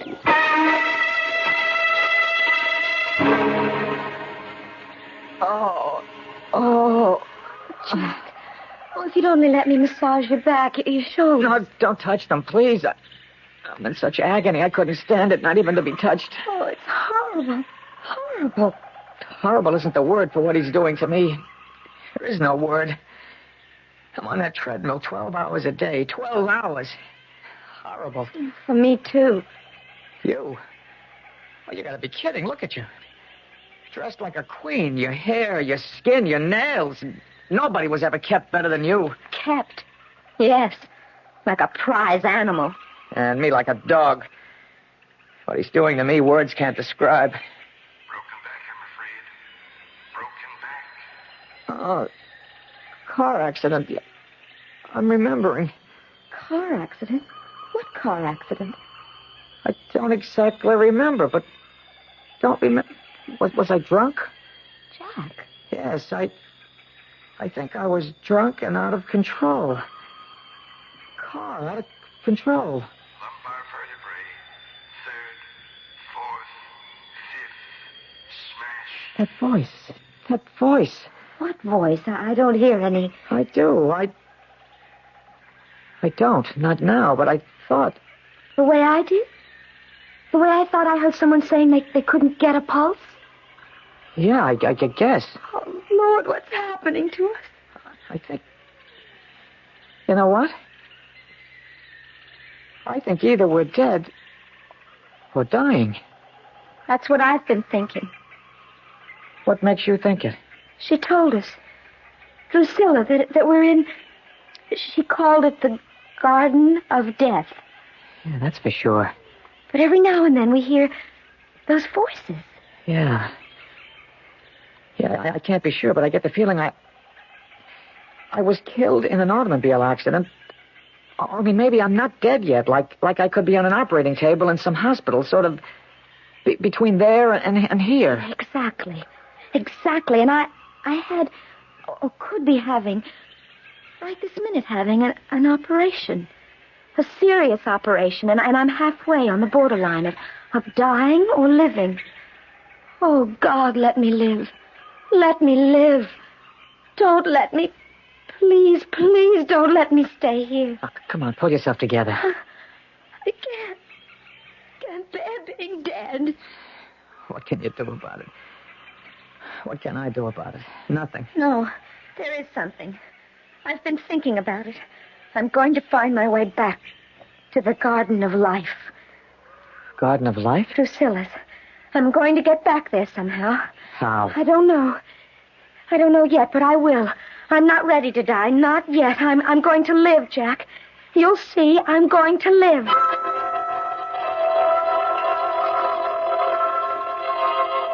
Jack? Jack, wake up. What is... What? Shh. Don't wake Mordred. Huh? And don't talk. Listen. Jack, I found a path to the Garden of Life. You found... Come with me. Come.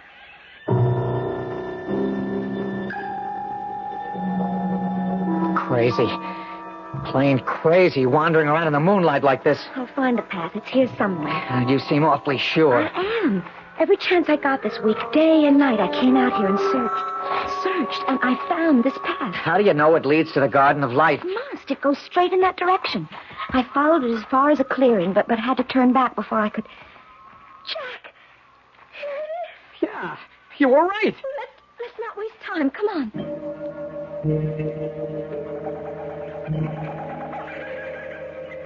Where is it? Where is it? You said the clearing. Not far now, not far. I hope. What have we got ourselves into? What have you got me into? This jungle, it's alive with God knows what. Oh, will you stop your moaning and groaning? If we can reach Drusilla's garden. Yes. There it is, the clearing. Where? Where? I don't see it. It's straight ahead. That big patch of moonlight. That's it. Come on, then. Completely crushed. Lumbar vertebrae completely crushed. What's that? If he lives, he'll never walk again. What's what? That voice. Didn't you hear that voice? No, Jack. Oh, Jack! My back. My back. The pain. The pain. I can't move. I can't move. Oh, Jack. Oh, you must be in terrible pain. You've got to get to that clearing. You've got to do something. Drag him. See if I can drag him. Jack? Made it. Jack? Jack? What? We'll rest a while. Here in the middle of the clearing. It'll do you good, regain some strength. Yeah. How is the pain? It's not bad now. I can bear it if it doesn't get worse. Good Lord, what was that? I don't know. Shadows in the trees, flitting in the trees, huge shadows. Birds. Big birds, monstrous. Jack, I'm scared. Oh, they're coming out of the trees. Heaven help me, I've never seen such birds. Giant birds. They're going to kill us. That's what they're going to do. Kill us. Oh, no, they're coming for us. They're clawing at us. Their beaks, they'll tear us to shreds. Leave them alone. I command you, leave them alone. Drusilla. Go! Drusilla. It's Drusilla. Oh, thank God. Are you all right? Oh, yes, thanks to you, yes. What are you doing here? How did you find this place? I found a path. We followed it. What is this place? It has no name. It's just an area, space between the two gardens. Mordred's and mine. Neutral ground. What are you doing here? She wanted to get to your garden. Well, so did you. Don't blame everything on me. Blame? There's no blame in wanting to be in my garden. Only a fool would want to remain in Mordred's. Oh, you think so, do you? Mordred. Priscilla, don't let him take us back. Please don't. Softly, child. Softly. I'll do what I can. Which is nothing at all. They're mine, these two, and they will remain mine. Get up, you. On your feet. I can't. I'm in terrible pain, awful pain. I don't give a damn how much pain you're in. On your feet. No, must you kick him? None of your business what I do to him. I can make it my business. You know that. I've done it more than once when your brutality has become too much for me. Oh, shut up. Go back to where you belong. Now, I'm telling you for the last time. Get on your feet. All right.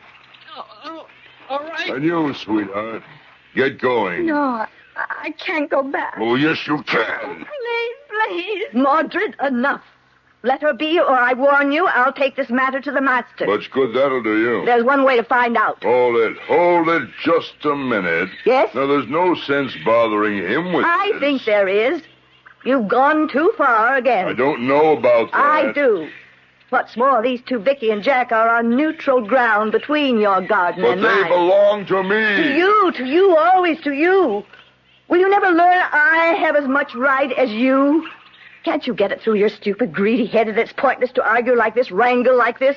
It always ends the same way. If you mean compromise. What else would I mean? You take one, I take one. Yes. I don't know. I can get a lot more work out of him. He's in frightful pain. His back, he can't work in such pain. Drusilla, don't let him take me back. I'll take her. You keep him. No! Shh, quiet. I want to think about this for a moment, Mordred. Nothing to think about. I've decided. My decision, not yours. You had first choice last time. You can't blame a guy for trying, huh? Okay. Which one do you want? Which one? That's the question. Which?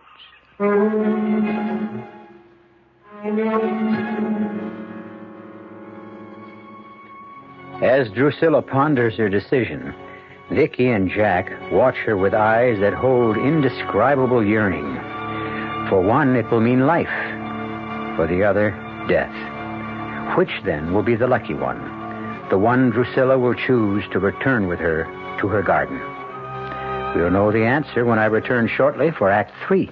Excuse me, sir, but do you know what happens this time of year? Right on, pal. I happen to know that right about now a freak blizzard falls on Dumont, New Jersey, and they're snowed in for the rest of the summer. Happens every year. Nope. You see, what happens this time of year is that you can get a particularly good deal on what is perhaps the most luxurious mid-size car on the market, the mid-size Buick Century Regal. Well, what good's a car when you're hopelessly snowed in? Well, that's a point. And now, with another story of mystery and intrigue, here is Commander Neville Putney to keep you in anxiety. What's this story about, Commander? Well, it concerns a middle-aged business executive named Fremont Witherton, who, after spending his entire career with the same firm, returned home one evening with his dreams suddenly shattered.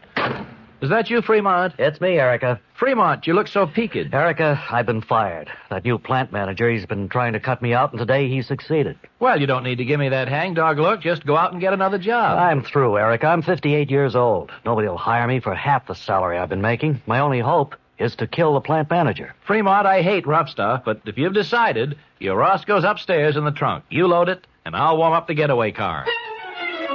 Hey, young man, how about that for a story? Well, that was a dilly, Commander, but you just can't leave us this way. How did it all come out? Time's up for now, but tune in, Bob and Ray, on WOR 3:15 to 7, and maybe you'll find out.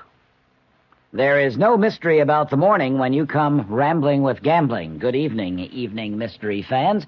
This is John Gambling, and every morning, Monday through Saturday, here at WOR from 5 a.m. till 10, we get the crew together to try to put the morning together for you, to tell you what the weather's going to be like, whether there's heavy traffic coming into the city, whether the subways and the commuter trains are running. Bob Harris is in WOR's Weather Center every morning with all that very complicated equipment that he has to help prognosticate the day's weather. We cover sports completely with Don Cricky. In the news department, Peter Roberts, Henry Gladstone, and Harry Hennessy. And up in the helicopter, George Meade or Fred Feldman, keeping an eye on the traffic scene. So altogether, we do try to take any mystery out of the morning. And just to brighten up the beginning of your day a little bit, I think we have some kind of nice, listenable, and tuneful music. So tune in tomorrow morning or any morning for Rambling with Gambling. Now, back to the mystery.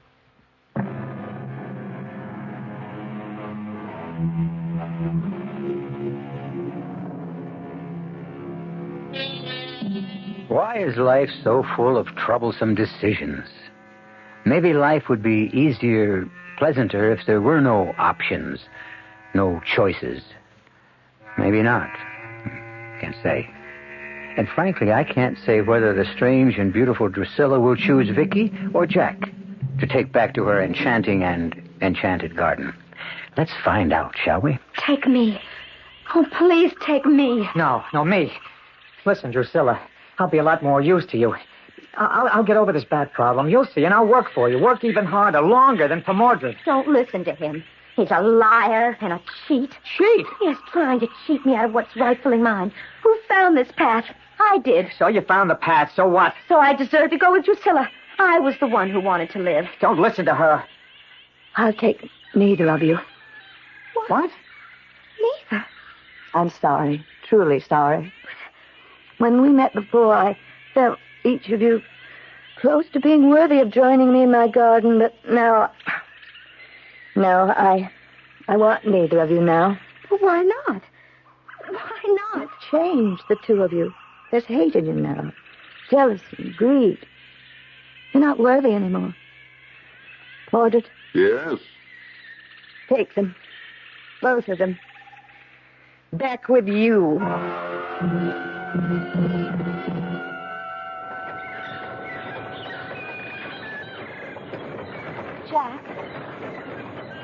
Jack, you hear me? I know you do. What do you want? Stop that thing a minute. I can't. It's a treadmill. You get on a treadmill, you stay on it. For some reason. Well, can you hear me? Listen. Drusilla was right. We've become greedy, selfish, full of hate. When it comes to hate, believe me, I am full of it. That's what I want to talk to you about. I've found a way to get back to the Garden of Life. Oh, not again. Yes, again, and this time we'll make it. It's simple. All we have to do is get the greed and hate out of our systems. Get to be more like we were when Drusilla first met us. Hey, you know, maybe you have got an idea at that. Of course I have. There's just one problem. What? How do we do it? How do we get rid of hate, for instance? Like, I hate you for getting me into the mess I'm in. I got you. Yes, and more than that, you were willing to sacrifice me to Mordred so that you could be with Drusilla in the Garden of Life. I hate you for that. I mean, I really hate you. How do I stop? You can't stop. Mordred. Fools. The two of you. You can't stop hate. It's too strong to be stopped. Too powerful. The most potent force in the human race. And who told you to take a rest? No. Here's another across your back so you don't forget. No. You. Yes, Mordred. Come to me in an hour. Yes, Mordred. could only stand up to him. I didn't have this back. I had more strength. God, how I hate him. I do, too. And I must stop it. We can't stop it. Give him his due. He's right about that. There's nothing more powerful than hate. I wonder if there isn't. Now, you just go right on wondering. But do it somewhere else. I hate the sight of you.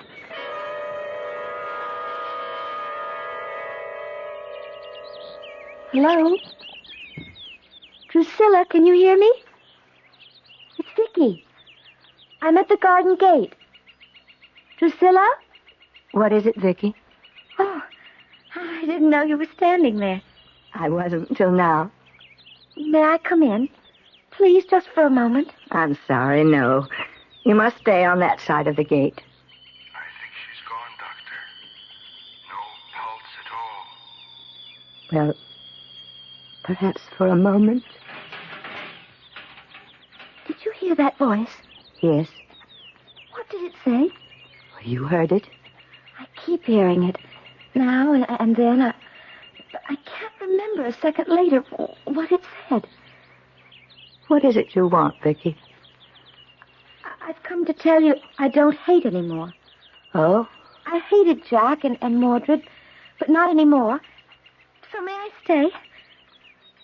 Why do you look so sad? Because I am. When people lie to me, it makes me sad. But I'm not. All right, I lied. But only because I can't stand it anymore. I've got to come here. I'm just dying to be with you. Yes, I know.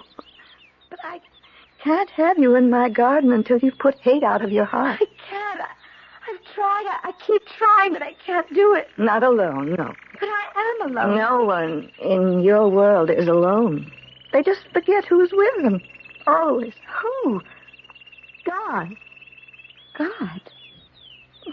You've heard of him, I think. Well, yes, but... But what, child? How do you get in touch with him? Easily. Just think of someone else for a change. Do something for someone else. I don't understand how. There's nothing to understand. Just do it. Massaging the heart is doing it, Doctor. I'm getting a pulse again. You must go now. That voice.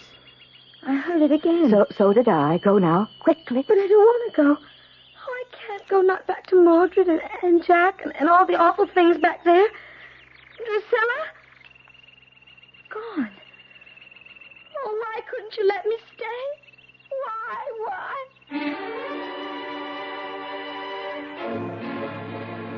Gun? Jack, that's a gun. Yeah. Where did you get it? There's plenty around. No sweat. What are you going to do with it? What I should have done long before now, and you're going to help me. Help you? Help you do what? Kill the dirty, rotten swine. Kill? Mordred? I don't know why I never thought of it before. I guess he had me so scared the thought never crossed my mind. But it has now. It's the one way, the only way of getting free of him. And you want me to help you? Well, you will, won't you? Jack, that's murder. I'd call it justice. It's murder. It's killing someone. It's taking a life. You can't do that. Oh, yes, I can. Jack, listen to me. You want to be with Drusilla, to live in the garden of life as much as I do. And to murder someone, there can't be anything worse than that. I hate worse than that. Murder Mordred, and you'd be barred from the garden of life forever. All I want is to be free of Mordred. And I'm going to be whether you help me or not. Now, will you or won't you? Oh, Jack. Now, you listen to me. You've got no more chance than I have of living in Drusilla's garden. You've got as much hate in you as I have in me. So much that neither of us can ever get rid of it.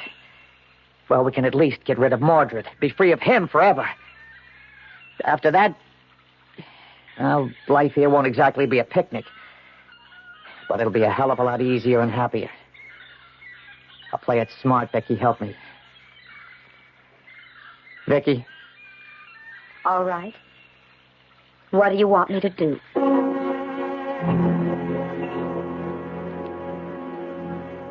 Level with me, baby. What are you up to? Up to? Why, nothing, Mordred. For the last 2-3 days, you've been all sugar and spice. A big change from the hellcat you were. You said you'd tame me, darling, and I guess you have. I could use something to kind of pick me up. Like what? A drink. A drink? You don't drink? Well, there's always a first time. Well, what do you know? You are changing. Well, sure. What'll it be? Champagne. Right on. Yeah. Let's see. Yeah, here we are. But, sweetie, it'll take a while to chill. Can't we drink it warm? Warm champagne? Well, why not? Never had it that way, but like you said, there's always a first time.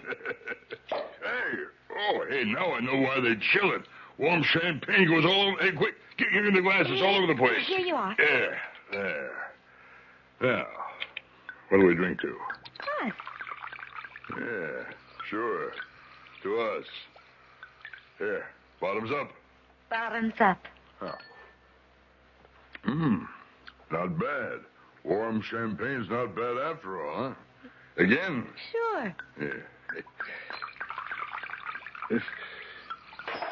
Mildred, what's happened? I don't know, all of a sudden I feel weak and dizzy. Hey, what have you done to me? The glass. You put something in my glass. The room's going around. I feel sick. You won't be feeling sick long, Mordred. Gibbons, what is this? The gun. You're going to kill me. Oh, you figured that out all by yourself? That's real smart of you. Oh, played me for a sucker, didn't you, doll? Silly old sweetness and light, and I fell for it. Mordred, I'm sorry. What are you sorry about? Got this rotten pig right where we want him now. No, don't, Jack, don't. Vicky, you're a fool. He gets it, and he gets it now. No! Vicky. Oh, my God. Oh. It's all right. It's better this way. Better? I shot you. You threw yourself in front of him. Yes. Why? Why did you want to save him? Not him. You. From murder. From a sin of hatred you might never be forgiven. I don't get it. She said, Drusilla, if you want to rid yourself of hate and be with me, think of someone else for a change. Do something for someone else. Vicky! Drusilla? Come, Vicky. Come now, child. Gone, Doctor. No question now. Come, my dear. Come. Yes. Yes, yes, I'm coming, Drusilla. I'm coming. Drusilla. Oh, Drusilla. There now. There. Rest a bit, rest. Don't even try to move. Just rest here in my arms for a little while. I'm here. In your garden at last. Yes? I did something for someone else. I lost the hatred that was in me. Sorry, Doctor. Her heart just couldn't take it. Boy, don't worry about it. You've heard it for the last time. Now, would you like to see the garden? But I do see it. Only a part, a small part. Oh, but nothing could be more beautiful than this. The flowers. Oh, I've never seen such gorgeous colors. And the fountains are like quicksilver shining in the sun. And the birds, they're so beautiful. Oh, nothing could be lovelier than this. You'll see. Come. Vicky, why do you turn back? Jack, can't he come too? No, he's not ready, I'm afraid. But he will be one day. He'll join you here. But first, life must teach him all he needs to be taught. Life? Until life teaches him? Child, life on Earth is a school. That's all it is. You go to school again and again until you learn all you need to know in your heart now to join me here. But you sound as if a person has to die before coming here. True. You are, to use your word, dead. But all this unbelievable beauty, this incredible loveliness, it must be the Garden of Life. No. You were in the Garden of Life, a garden filled with corruption, hatred, greed, every vile sin the human being can create. But you've at last escaped into my garden, the Garden of Death. Then you must be. Yes. Who else, child? Who else?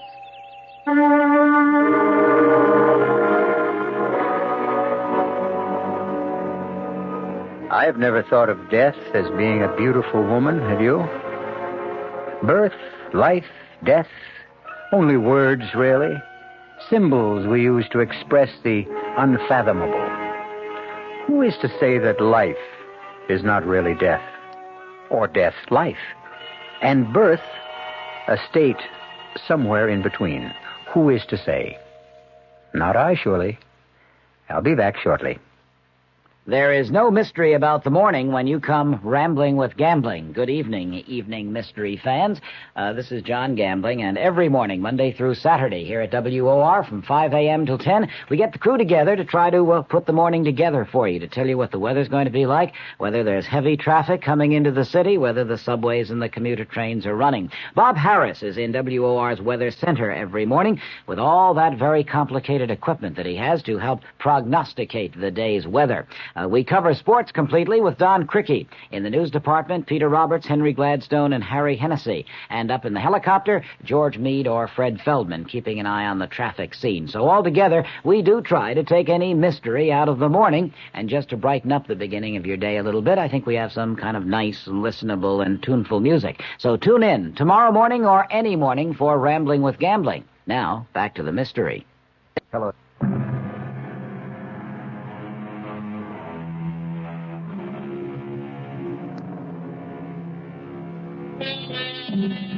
I really don't know that there's much I can say. You heard, and what you heard has surely given rise to thoughts you may not have entertained before. As I said at the outset, there are those who believe that death is not death, but birth. That indeed what we call life is in itself a death we go through to find the reality of life. I wish I knew for sure. Our cast included Jennifer Harmon, Jack Grimes, Nancy Coleman, and Joe Silver. The entire production was under the direction of Hyman Brown. Radio Mystery Theater was sponsored in part by Anheuser-Busch Incorporated, Brewers of Budweiser, and Buick Motor Division. This is E.G. Marshall inviting you to return to our Mystery Theater for another adventure in the macabre. Until next time, pleasant dreams.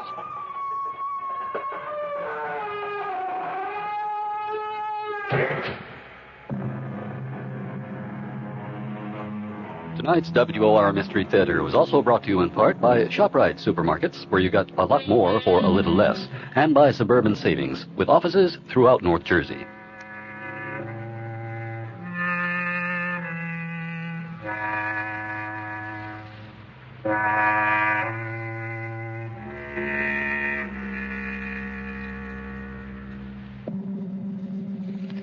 The preceding program was furnished by the Columbia Broadcasting System. An exhibition of hooked rugs and the folk art tradition is now on display at the Museum of American Folk Art, 49 West 53rd Street in Manhattan. This is WOR New York, an RKO General Station. British Research Institute says Reds hold lead over the United States in long-range missile potential. Senator Stennis says our Navy is better than theirs.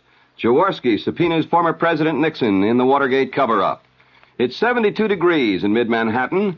The man says partly cloudy tonight, partly sunny and mild tomorrow, chance of showers tomorrow night. This is John Scott with the 8 o'clock edition of the news featuring the Financial Review. A British Research Institute reports the Soviet Union is leading the world in a number of long-range missiles it possesses, and China is slowly but steadily building up its nuclear capability. In its annual survey, the International Institute for Strategic Studies states the Russians have nearly 600 more long-range nuclear missiles than the United States. The Institute's experts estimate that under present building plans, the American nuclear arsenal won't catch up with the Soviets for another 5 years. The chairman of the Senate Armed Services Committee has denounced speculation that the U.S. Navy is inferior to that of the Soviet Union. Democrat John Stennis of Mississippi called such talk false, alarmist, potentially dangerous. In a Senate speech, Stennis declared that on a Navy-to-Navy basis, the Soviet Navy does not match the capability of the U.S. Navy. He also said the Soviet Navy has no significant sea-based air power and no major amphibious assault forces. Special Watergate prosecutor Leon Jaworski has subpoenaed former President Nixon to appear as a witness in the Watergate cover-up trial. Lawyers for the former president today ask that subpoenas in 2 civil cases stemming from the Watergate break-in be killed. And for the first time since he resigned from office, Mr. Nixon claimed executive privilege in behalf of his presidential tape recordings. Informants say Jaworski issued a subpoena to the president reluctantly. He considered it the only known way to get 33 presidential tape recordings introduced into evidence at the trial, scheduled to begin October 1st. Among those facing trial are former Attorney General John Mitchell and former top White House aides H.R. Haldeman and John Ehrlichman. The Foreign Minister of the Republic of Ireland, Dr. Garrett Fitzgerald, said tonight, there appears to be increasing evidence of more understanding among the Protestant working class in Northern Ireland of the problems and needs of the Catholic working class, and this could be a hopeful sign toward halting the bitterness and the violence in the North. Fitzgerald also appealed to Americans of Irish descent not to contribute to the outlawed IRA and other militant groups, whom the Irish official blamed for prolonging the strife in Northern Ireland. Questioned about possible unification of the North and the South, the Foreign Minister had this comment. We believe there can be no reunification and should be no reunification of Ireland without the consent of a majority in Northern Ireland, that it is neither possible nor would it be right to attempt to coerce Northern Ireland into a union with the Republic. Consequently, logically deriving from that, we believe that we have to seek peace and justice within Northern Ireland through the establishment of a power-sharing government in which both communities will have their part, thus ending forever the exploitation of the Catholic minority by the Protestant majority, which was a feature of the first half-century of the existence of Northern Ireland. And we believe that any solution must also involve a relationship between North and South, which will reflect the reality of the very close practical links there are between the two parts. The Senate has refused to order a final vote on a bill giving the consumer an official voice in the federal government, but sponsors in a turnabout said later a 5th attempt may be made to shut off a 2-month filibuster that's blocked final consideration of the bill, creating an independent consumer protection commission. The attempt could come next week. Senate and House conferees on campaign finance legislation have bogged down over the question of using public funds for congressional elections. Because of the deadlock, the conferees broke off negotiations for at least 10 days. The delay could prevent final action by Congress on campaign financing legislation until after the November elections. The new chairman of President Ford's Council of Economic Advisers made an unpopular suggestion at a government-sponsored mini-summit in Washington on inflation. Alan Greenspan was asked by trade unionists in the audience if the Ford administration wasn't making the poor suffer a bit more to make life easier for manufacturers and the upper-income people. Greenspan replied, the people hurt most by inflation are the Wall Street brokers. He added, I mean, their incomes have gone down the most. Many of the 180 delegates of the meeting jumped to their feet, giving out with catcalls, boos, jeers, and hisses. The WOR News Time, 5 minutes past 8. Coming up, the Financial Review and more late news. This is Mary Helen McPhillips. I'd like to invite you to join me tomorrow morning at 10:15. My guest will be Werner Klemperer. Remember Colonel Klink of Hogan's Heroes fame? Well, Werner Klemperer is a charming man. I think you'll enjoy him. Tomorrow morning at 10:15. The white police officer who shot and killed a 14-year-old black youth last Sunday has been stripped of his guns. Police Commissioner Michael Codd says the action was taken following a lengthy meeting in City Hall between Mayor Beam, top city officials, and a group of residents of Brownsville where Claude Reese died. A mistrial has been declared in the federal court trial of New Jersey State Treasurer Joseph McCrane. The former treasurer is charged with violations of the campaign laws for allegedly helping businesses make donations look like tax-deductible expenses. The mistrial interrupted the proceedings in their second week. It was declared after a juror revealed that he and 5 other panelists had seen a newspaper article about the case. During the last few weeks he was in office, former President Nixon nominated Governor Thomas Meskel of Connecticut to serve on the federal bench. But that nomination has been under fire for weeks, and Mescal faces an uncertain future. WOR's Dan Riley reports. Connecticut Governor Thomas Mescal says he's encouraged that he will be confirmed as a second U.S. Circuit Court of Appeals judge. The governor said in his words, "I have great faith in Senate Judiciary Chairman James Eastland, who Mescal said is most encouraging." The lame duck chief executive remained uncommitted on whether he'll finish out his full term as governor. A lot has to do with the situation in the state at the time.